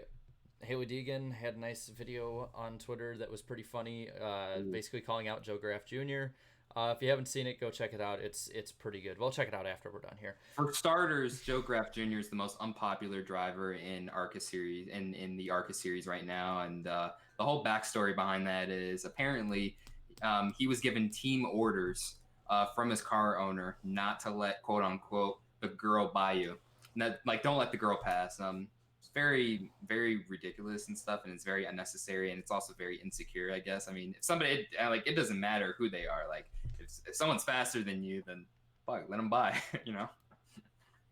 And also, we found out that Eric Estepp, you're probably one of her favorite channels, we found out this week. Apparently so. That was a fun surprise last night. Yeah. That went everywhere. Anyway, and then looking through, I saw that the clip, it was on NASCAR Nixon's channel, but Natalie Decker. She no, I'm not gonna rag too much on her here, but she sounded scared out of her mind being in that truck race. It was I honestly, like, I felt bad for the crew chief and spotter, but I kind of almost felt bad for her too, because it's like, you know, that's got to be terrifying being that far over your head. I mean, even Danica didn't sound scared when she was way in over her head. So that's disappointing, but I don't think it was in any way surprising. You know, it's very unfortunate. Her confidence it's way down. I mean, so far this season, she's made 6 starts and she's wrecked 6 times, unfortunately. But yeah, like when that video was uploaded, just hearing her voice and stuff, the way she was talking, it was like, wow. Like I've been a NASCAR fan since 2004, and I have never heard any NASCAR driver sound like that ever. Like, you know, just like so terrified, of just like being on the track. Yeah, like frazzled, like whatever Eric just said, frazzled. Yeah. Frazzled. Yeah, just so scared. It sucked. Yeah, it's a shame. Like I'm rooting for Natalie Decker. I'd like for her to do well, but the problem is everyone knew she was not ready for the truck series. Mm-hmm. I think racing on these big tracks, she's just not ready yet. Not that she'll never be ready, but she's obviously marketable. She has powerful people behind her. She has a lot of money behind her. So in this day in NASCAR, she can buy whatever ride she wants to an extent. And unfortunately, sometimes, you know, drivers can do that and just be mediocre, and we just kind of forget about them. But in the case of Natalie Decker, it sounds to me like she is over her head. She probably regrets these decisions now. You know, I think she's relatively okay in ARCA. Not saying she's a superstar in ARCA, but that's the problem. She was an average ARCA driver that got a solid, I'm not gonna say great, but at least a decent truck series ride, and has done literally nothing with it. Like, I can't even say, like, people have been comparing her to Danica Patrick. Danica Patrick was competent in open wheel. She was Yeah. good at open wheel. And she got to a point after about a year and a half or so to where she was pretty decent, if not good at times, in nationwide. So I'm not going to compare Natalie Decker to Danica Patrick. Natalie Decker is a pay driver who just is in and over her head. And unfortunately, whoever the people behind her have helped put her in this situation, she herself has helped put herself in this situation. It's disappointing because I do think she can be a real Truck Series driver, maybe an Xfinity Series driver at one point, but it's not like this. This isn't the way to do it. And that's the thing, like that's what confuses me. Like in my last upload about her that I uploaded in December, I had said again, I'm sticking with my stance here. 2 to 3 years in ARCA, I think would do her some good. And then you had people who are still coming to her defense, by the way. I don't know why, but they are saying like, well, in ARCA she finished sixth or seventh in the standings. Guys, there was only 6 or 7 full-time drivers that entire season who ran every single race. So it's not really that big of an accomplishment and stuff. And like if you watched her last year, and I watched most of her ARCA races last year, like she was nowhere near ready for the Truck Series. I was like, okay, well this this season could be a huge stepping stone towards improving for her second season in ARCA, and then maybe progressing into eventually winning races by her third season. Nowhere near ready for the Truck Series, and we're starting to see it unfold now. It's very unfortunate. She, like you said, Eric, she's still very, very marketable. And personally, if racing doesn't work out, I feel like maybe she could be a pretty decent TV personality inside the sport. So she might have that going for her. She might have that in the cards, but right now it's looking like a mess. And I think she's I don't know what her next race is, but hopefully I'm still rooting for her, but there's no defending that. I'm not going to sit here and say and keep that same energy that I had in the spring of last year and saying, well, I think she can be the next big thing. No way. Just like if she can at least run decent for the rest of the season, there might be some hope there, but no. If she shows improvement, I'd be happy for her. Like, her average finish this season is 23.7. There's no defending that. Sorry, not going to do it.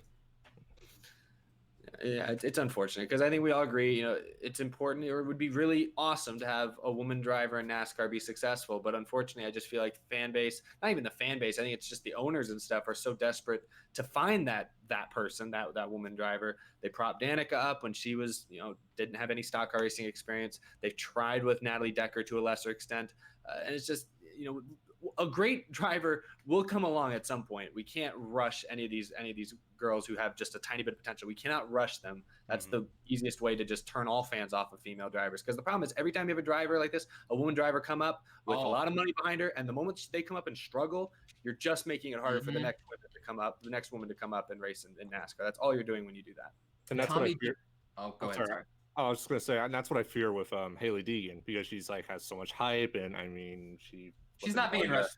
She won the Summer Showdown, no big deal. But just waiting for that thing. But no, I fear that they're gonna do the same thing with her, because it's she's now won a race or two in the K&N series. Oh, let's rush her up. I really hope they take her time and really make sure she really knows the ins and outs, and then slowly progress her, because I feel like she is marketable, talking about Deegan, because if they try to make her go all the way up, it might be another Decker. And I hope so. I really hope a female driver does prove us wrong and can actually kick butt and can actually run up there. But it's been a trend so far, and it really sucks. And I really hope someone does come along and prove us wrong.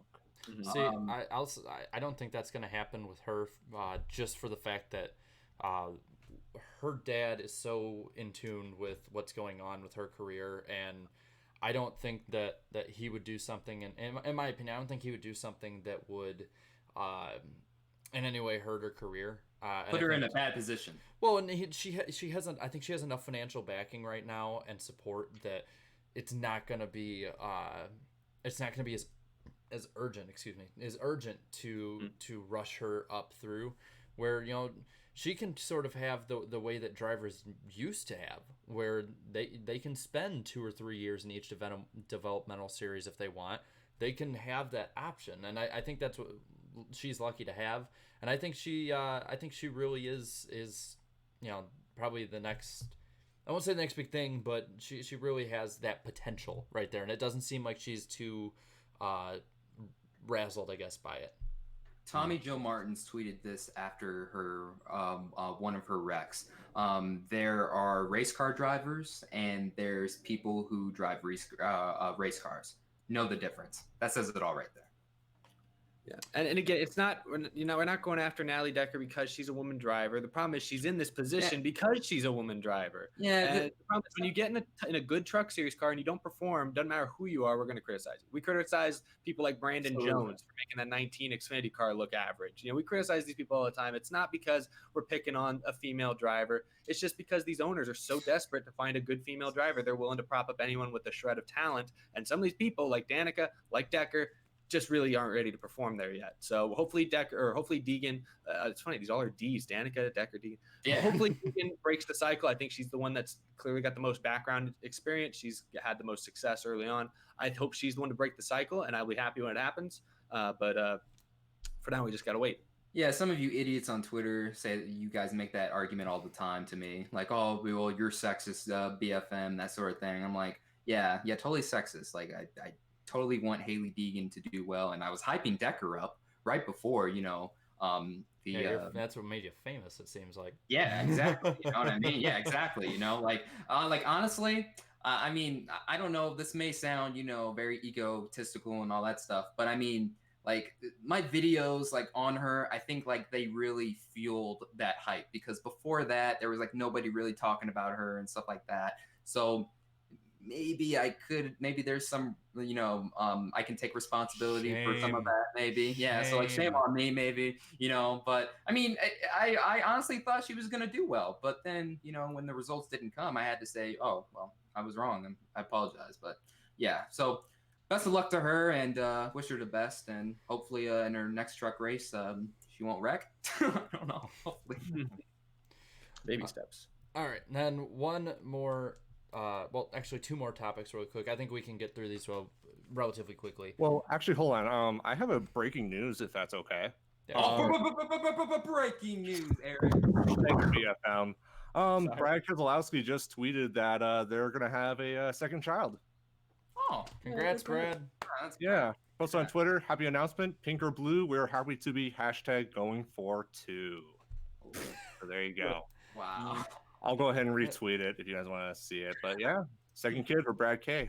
Sweet. Good for Brad. Good for him, man. Okay. So these, I think we can get these 2 really quick.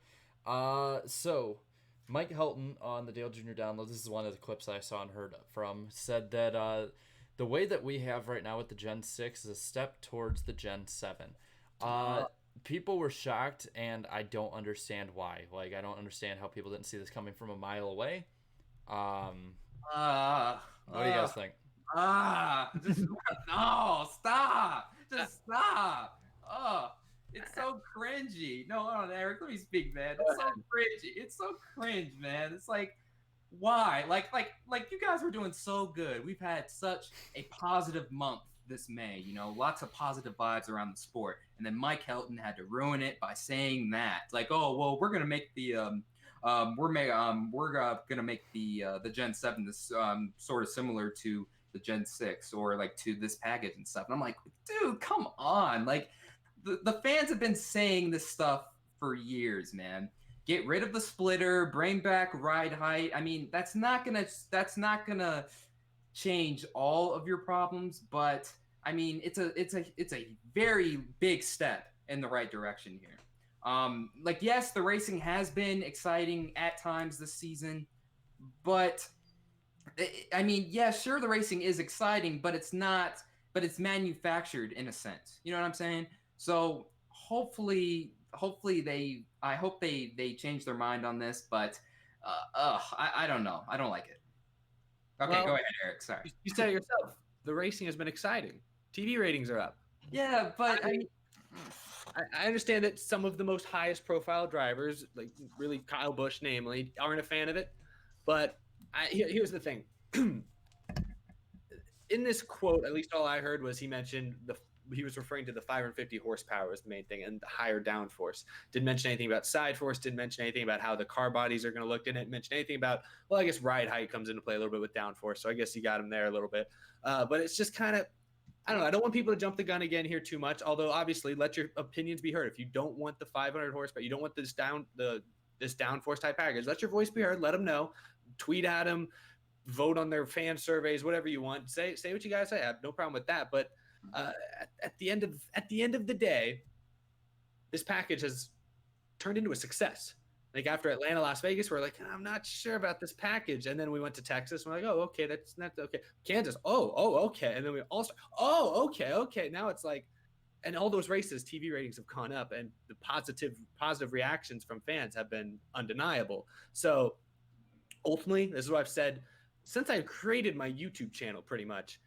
NASCAR is a show first. Sports and then everything are entertainment first. You need to make the fans happy first. Some fans aren't going to like the low horsepower and everything, and so obviously you do have to weigh that.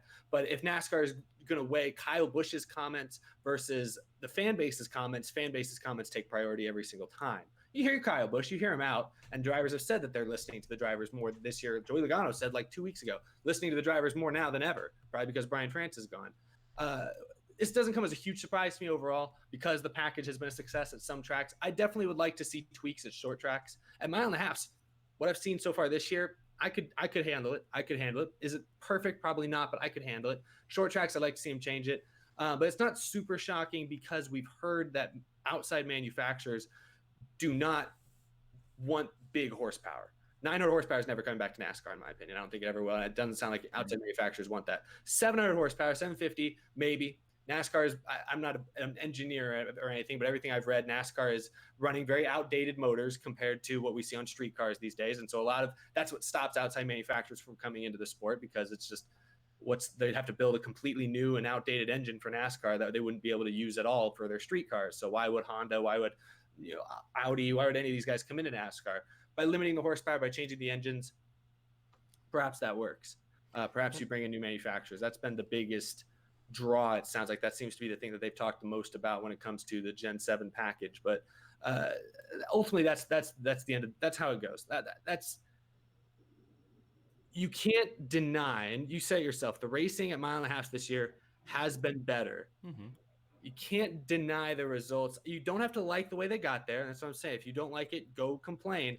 But remember, if you go back to even 750 horsepower, you're not going to get the racing we've gotten this year. You might still get really good racing, and I think it's possible, and I would love that, but it will not look like what you've seen this year. So you're taking a risk.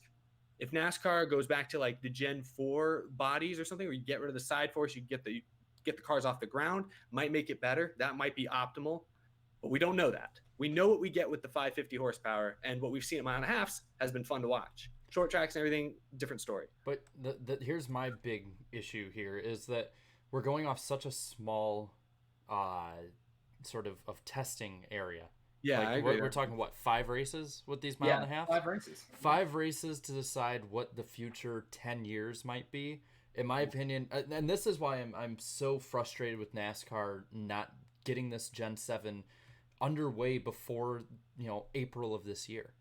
Is now we're banking that every year for the next 10 years, or a majority of the years for the next 10 years, is going to be the way this one is. I think we can all agree that most people didn't like the COT. But if we just look at specific years, then people will be like, wow, this was the greatest thing that we've ever had. Look at 2011. It was amazing racing and the championship. But if you take that 2011 and then you look at a wider scale, you get a lot better perspective, I'd say, on it. Like yes, this might be the way to go, but we need more than half of a season of races to start moving that direction.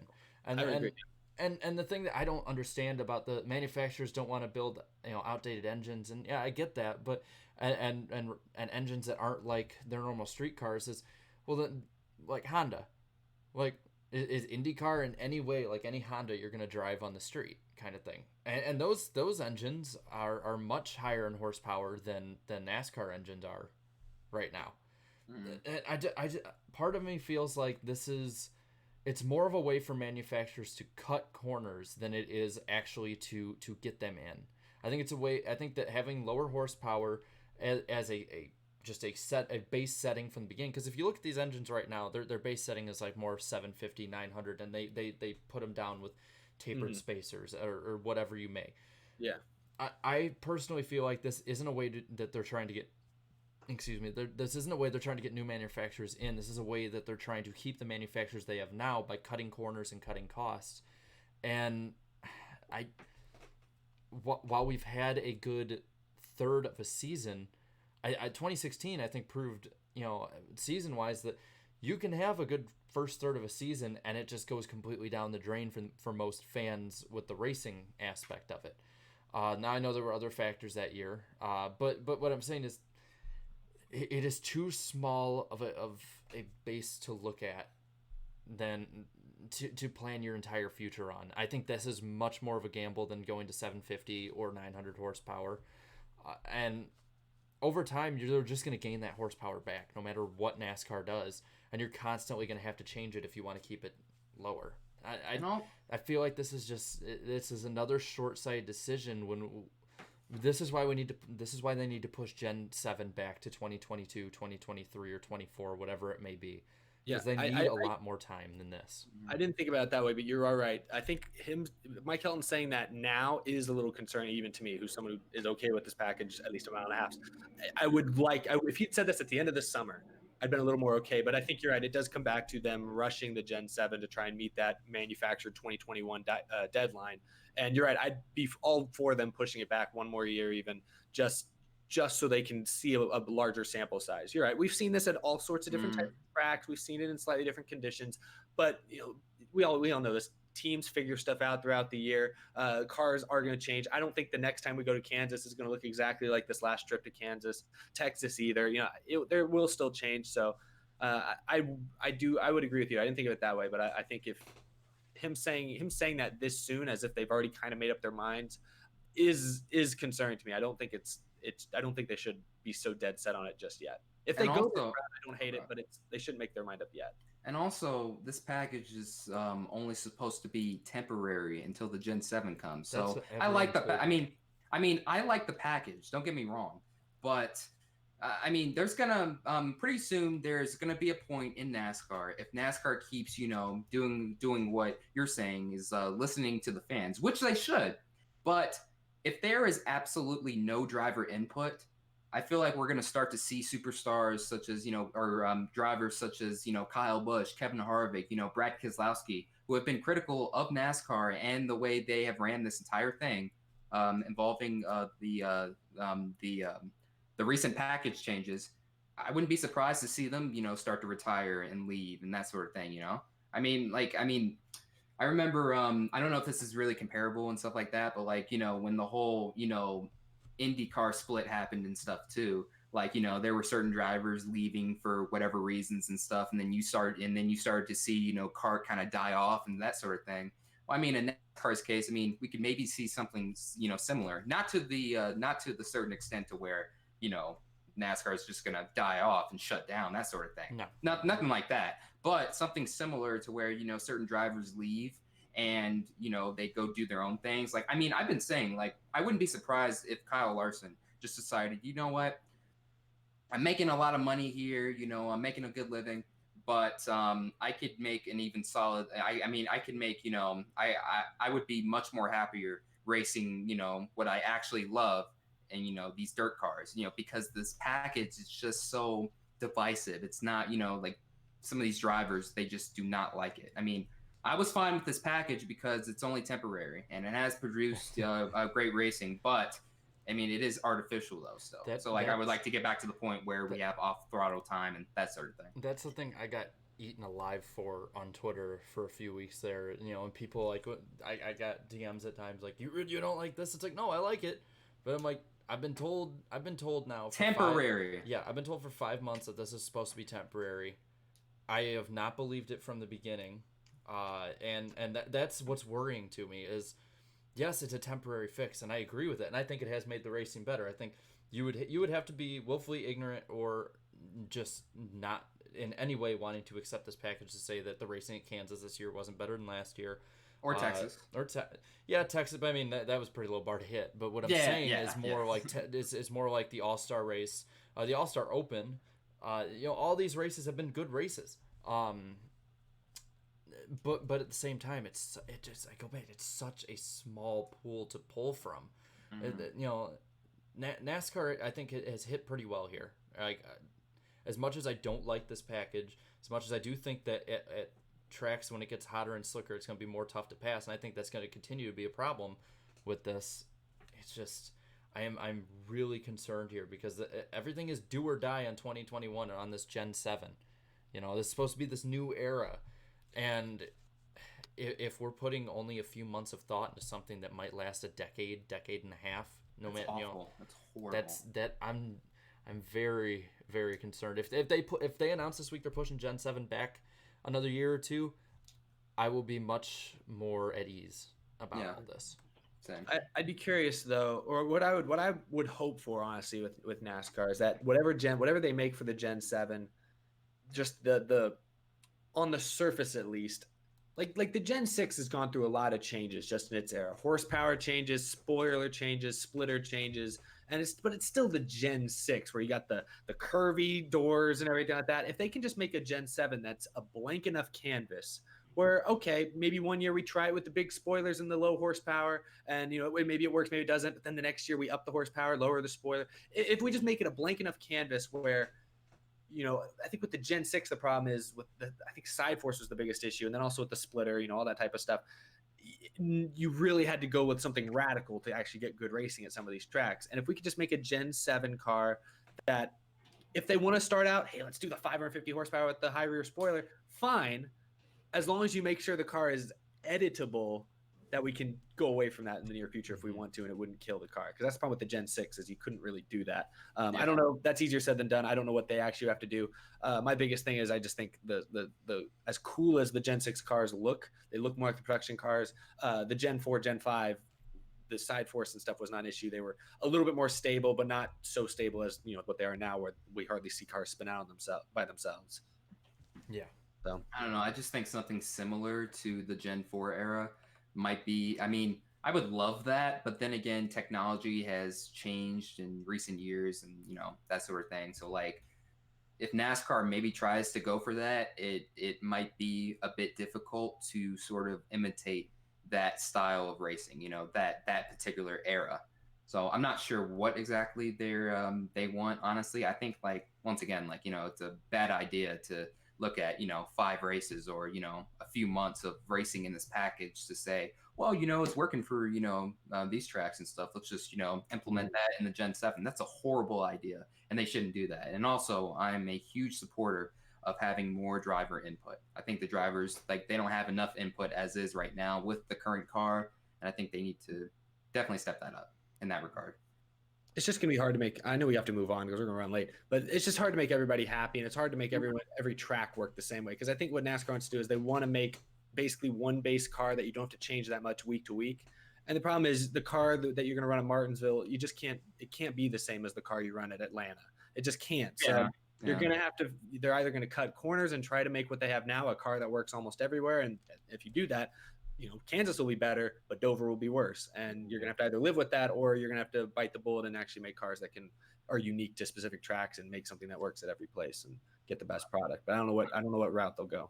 I'm still for bringing back 900 horsepower, but I doubt it. CH14 says if they aren't going 450 miles per hour, it's disappointing. Yeah, pretty much. And before we move on, catch our last topic and picks. Hold on. I just want to say that Gen 4 is not coming back. Everyone needs to stop saying that. It's a nice pipe dream, but I saw this on my COT video. They're like, why couldn't they just do Gen 4 with the same safety stuff? Well, part of the safety things that they put into the Gen 5 and subsequently the Gen 6 was changing the cars. You're not going back to the Gen 4. We can aim for racing like the Gen 4. We can aim for a similar feel to the Gen 4 days. but those days are long gone. It's been over a decade since we have raced them in the Cup and almost Xfinity. I again, I don't want to be the bearer of bad news, but I feel like this is self-evident. And I feel like this is wishful thinking. Yeah. So, I think anyone else got anything? No. I guess no. I didn't say anything just because my mic decided to go kaput. Do you guys hear me? Yeah, we can hear you. Okay. So my mic went kaput, so I only heard like half your guys' conversation. But as a fan, and I want NASCAR to continue on. I think what's just bringing it go to the ground is just the consistent like changes, because I know they're trying to do everything they can to get the fans back and try to get the racing back, but and this is just from a personal point of view, like whenever I keep hearing like the politics, like changing the ride height, if there is a ride height, the spoiler height, the horsepower, like I personally don't care at all about the politics. Like and again, put on my nostalgia hat, I wish we could go back to where we don't need all of these like what's it called, like convoluted, I don't know, but like so that where it's like, I don't know, it's just like all these rules I think is what is like hurting the sport now. And there needs to be a way where we need to be a little more free. And I get it, like the competitive edge, but like that's the ultimate goal of NASCAR, is to try to like push the boundaries. And it's like, I don't know, like it's just not fun when you like have like all these like inspection lines, and it's like you get all this stupid drama that's in the like inspection line, and it's like, oh, Chase Elliott is failed inspection, he has to go back to, it's just like, who cares? It's unnecessary. Yeah, it's totally unnecessary. Yeah, very unnecessary. Yeah, and like I don't care for that. And then the same thing with like the qualifying drama, like whether it was group qualifying or even single car qualifying, I mean I personally normally don't watch it anyway, just because I really don't have the time, and it doesn't need to be drama filled. And that's I don't know, that is what bothers me, is how it just consistently changes. And I get it, like you are trying to bring the fans back, and I 100% support you on that. But when you throw these flaming deaf ideas, like from Bug's Life, it's so like, I don't know, it just, that unfortunately like turns me off. And all I care about is some good, close, competitive racing with crashes. Yes, I like a good crash, sure, so long as like they don't get injured. Like I don't want to see a driver get injured, but seeing Kyle Larson crash at Talladega was a breath of fresh air. I hate to say it, but seeing the car barrel and tumble over, once I knew he was okay, like it was so, because like visually it is so pretty to see. And when a NASCAR flips at like Daytona or Talladega, it's like so pleasing. I don't know why. Yeah. And then like I won't talk too much longer, but on another episode of Dale Jr. Download, where he talked to, ironically, Clint Boyer, Clint mentioned that, where he's like, the car should be built so that like you guys do run into each other, but not on purpose. Like let's just say you accidentally overdrive a corner, bump a guy, and then like they wreck, like at Richmond. Because like a month ago, I rewatched the 2003 Chevy Rock and Roll 400 at Richmond just for giggles, and like there were plenty of wrecks, but no one was like purposely like getting into each other, and I miss that. And honestly, just all of this, like as much as I like the close racing, the fact that we're not seeing these like wrecks, I don't know, it's boring. And I don't know, and I don't know if you consider me like I'm a true fan or whatever, but I don't know, like I want to see pure racing. I want to see less rules, and I want to, just the best guy with the best team win. Is that all a guy can ask for? Yeah, and to put a nip on that, well, the day that we don't talk about the package is the day that we know it's working, in my opinion. I love that. Yeah, I miss those days. I miss those days so much. Moving really quick to our next topic, and we'll get through this really quick, so we can get through our picks. Hall of Fame announcement today. The new class: Tony Stewart, Joe Gibbs, Waddle Wilson, Buddy Baker, and Bobby Labonte. Everyone, really quick, just do you think that they're all deserving? And that's about it. I really their fans are going to get mad about Ricky Rudd not making it in this year. He'll probably make it into the next Hall of Fame class, but I don't know, those five. I think NASCAR, their whole voting committee got it right.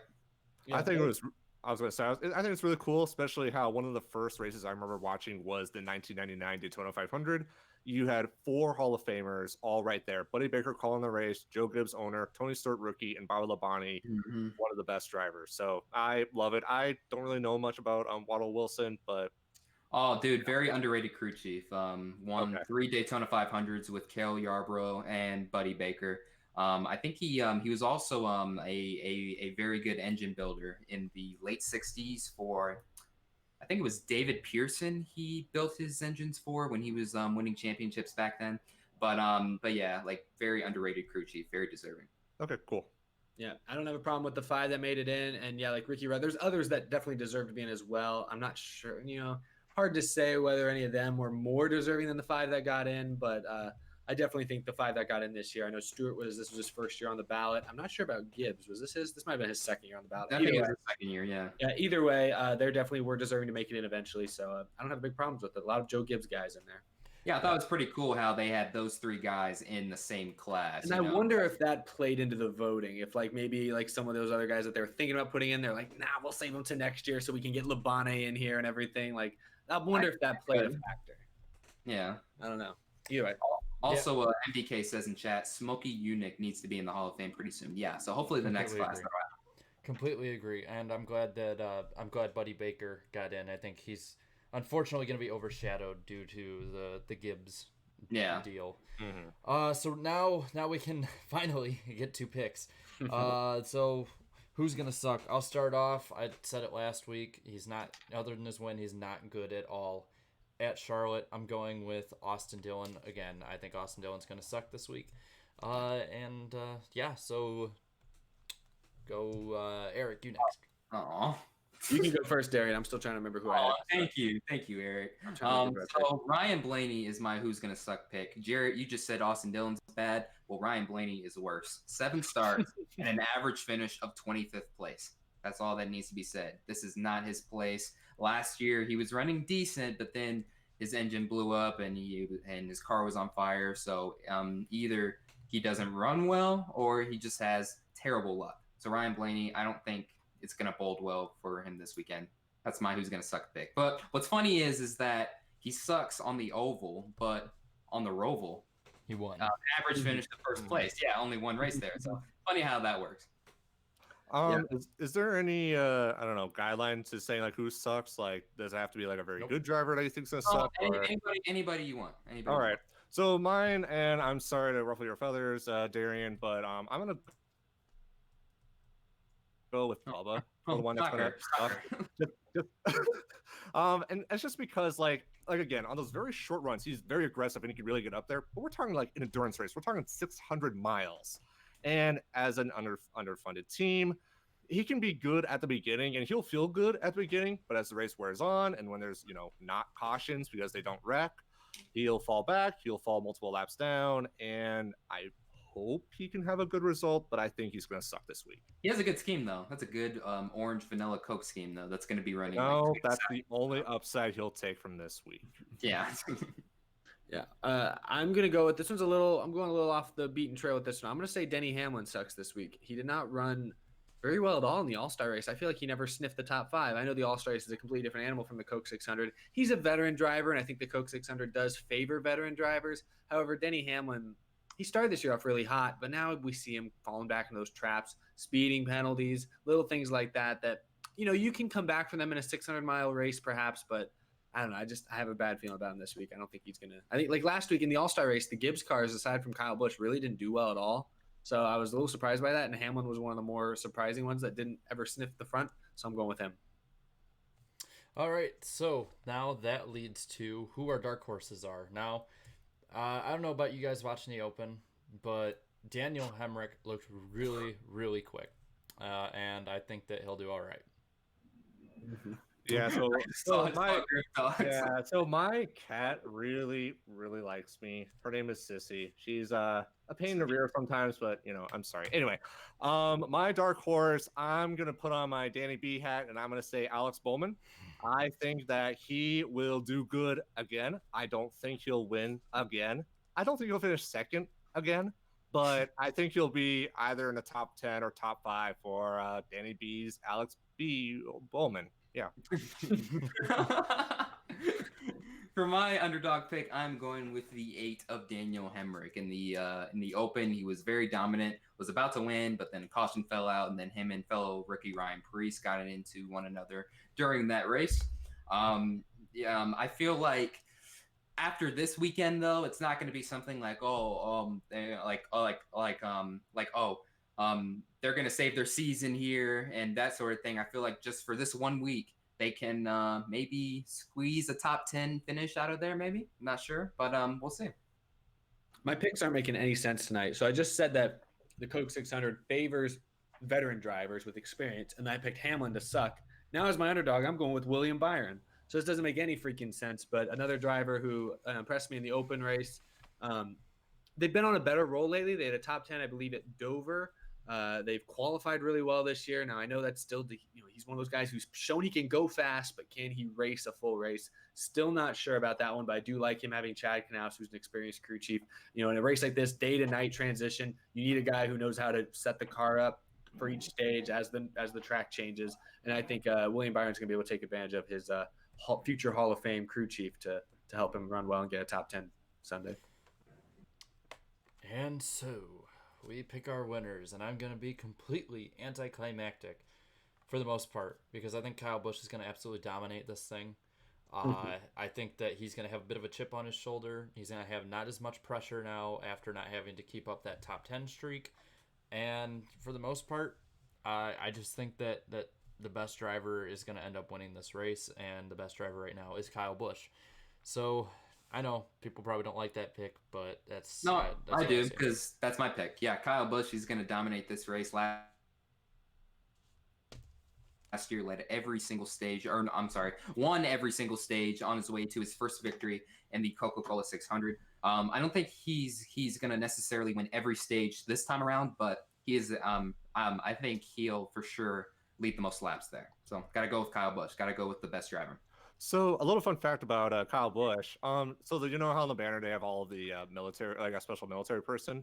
Yeah. So I don't know like who this actual person is, but his name is also Griffin as well. So my name is going to be on top of his banner. But I don't know who the military person is, and thank him for his service.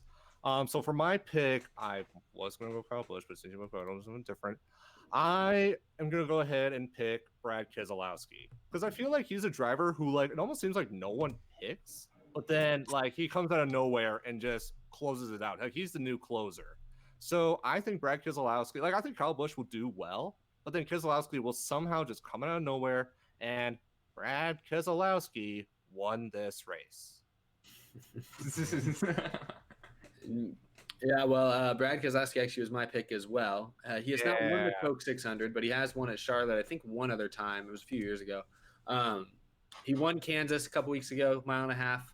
I don't know, Penske's just been fast pretty consistently this year, and Keselowski's been their best bet. Again, this is one that will make sense. Veteran driver, I think, will succeed in the Coke 600. I think he'll spoil everyone's night. Well, not everyone's night, but a lot of people's night yet again.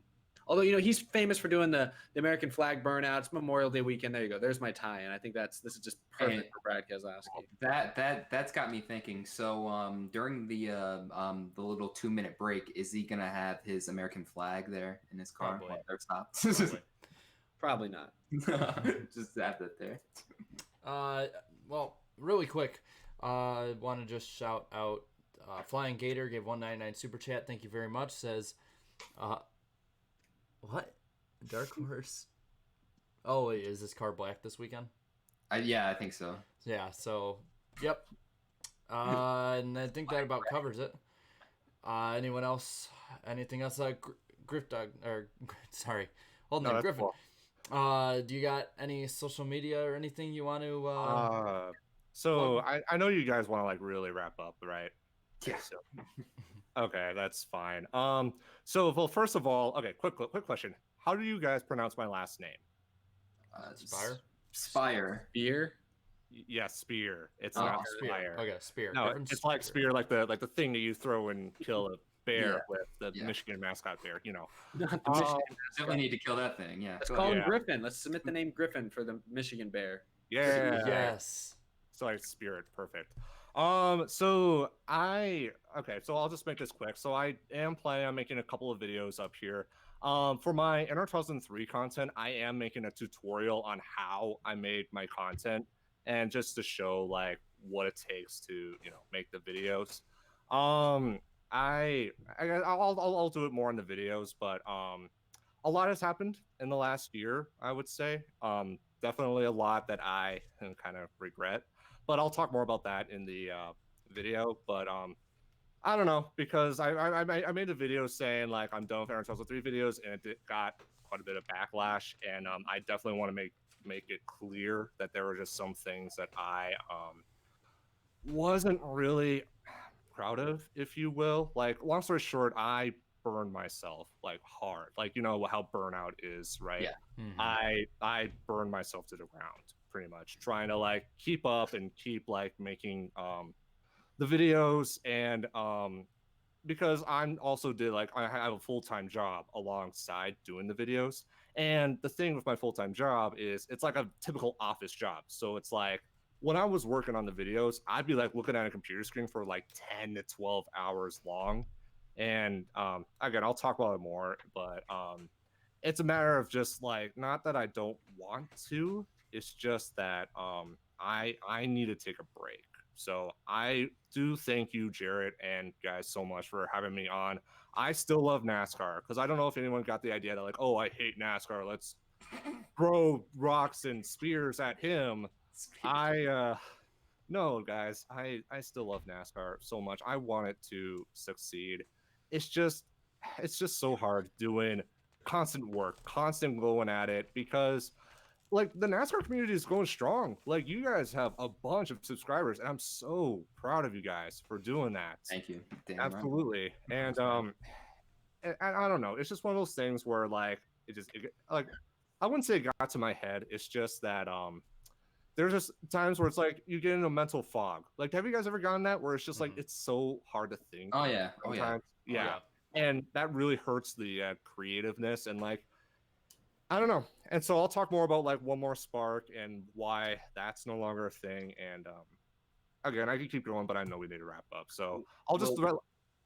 Oh, I just wanted to say this really quick. I mean, after you made the summer showdown at North Wilkesboro, you don't have to make anything anymore. Like, that's fine. That's fine. Like, you're fine, man. You don't have to apologize to anyone, man. That's the greatest NR 2003 race of all time, by far.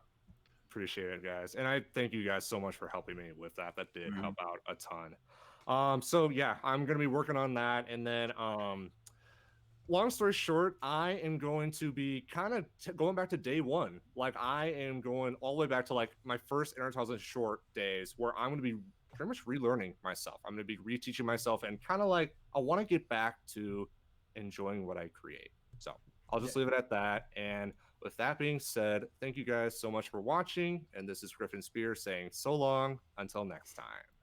Nice. Well, and we can't wait to see what stuff you have coming up. Darian, do you have a guest next week? I think it's not confirmed yet though, so I don't know if I should like announce. Don't say it. Now. Don't say it. Okay, all right, yeah. Okay, but we will be on Danny B's channel next week. He will be here. He will be here in the flesh. Well, not here, but he'll be in Tennessee in the flesh. So he will be on the podcast next week. It'll be on his channel, and if anything changes, we will update you and let you know. You can see this podcast, whether it be live like you are right now, or you can see it in the NASCAR Weekly Podcast Season 2 playlist. It is on my channel, so you can check it out there, or you can also see it on SoundCloud. You hear it on SoundCloud. Hear it on SoundCloud. Yeah. I'm so used to you guys seeing our beautiful faces. But yes, so we want to thank our guest, GriffinSpier. I'm so glad that I'm saying it right now. And all of you, everyone who's donated, everyone who's left comments, everyone who's watched, thank you very much from the bottom of our hearts. It's truly amazing being on each week. If you haven't already, licked that like button, guys. Lick the like button, yes. Like button. You even said that all stream. And well, yeah, we got the quota done. Thank you, man. We got the quota down. But yeah, so we'll see you guys next week after the 600. We got some stuff planned that should be pretty fun with that one. Make it a little bit different of a podcast than most. So until next time, I'm the Iceberg speaking for everybody on this panel. We will see you next time. Thank you for watching, and have a good week. Have a good Memorial Day, and see you around. Green flag, green flag. Roll, I'll roll. He's flipping me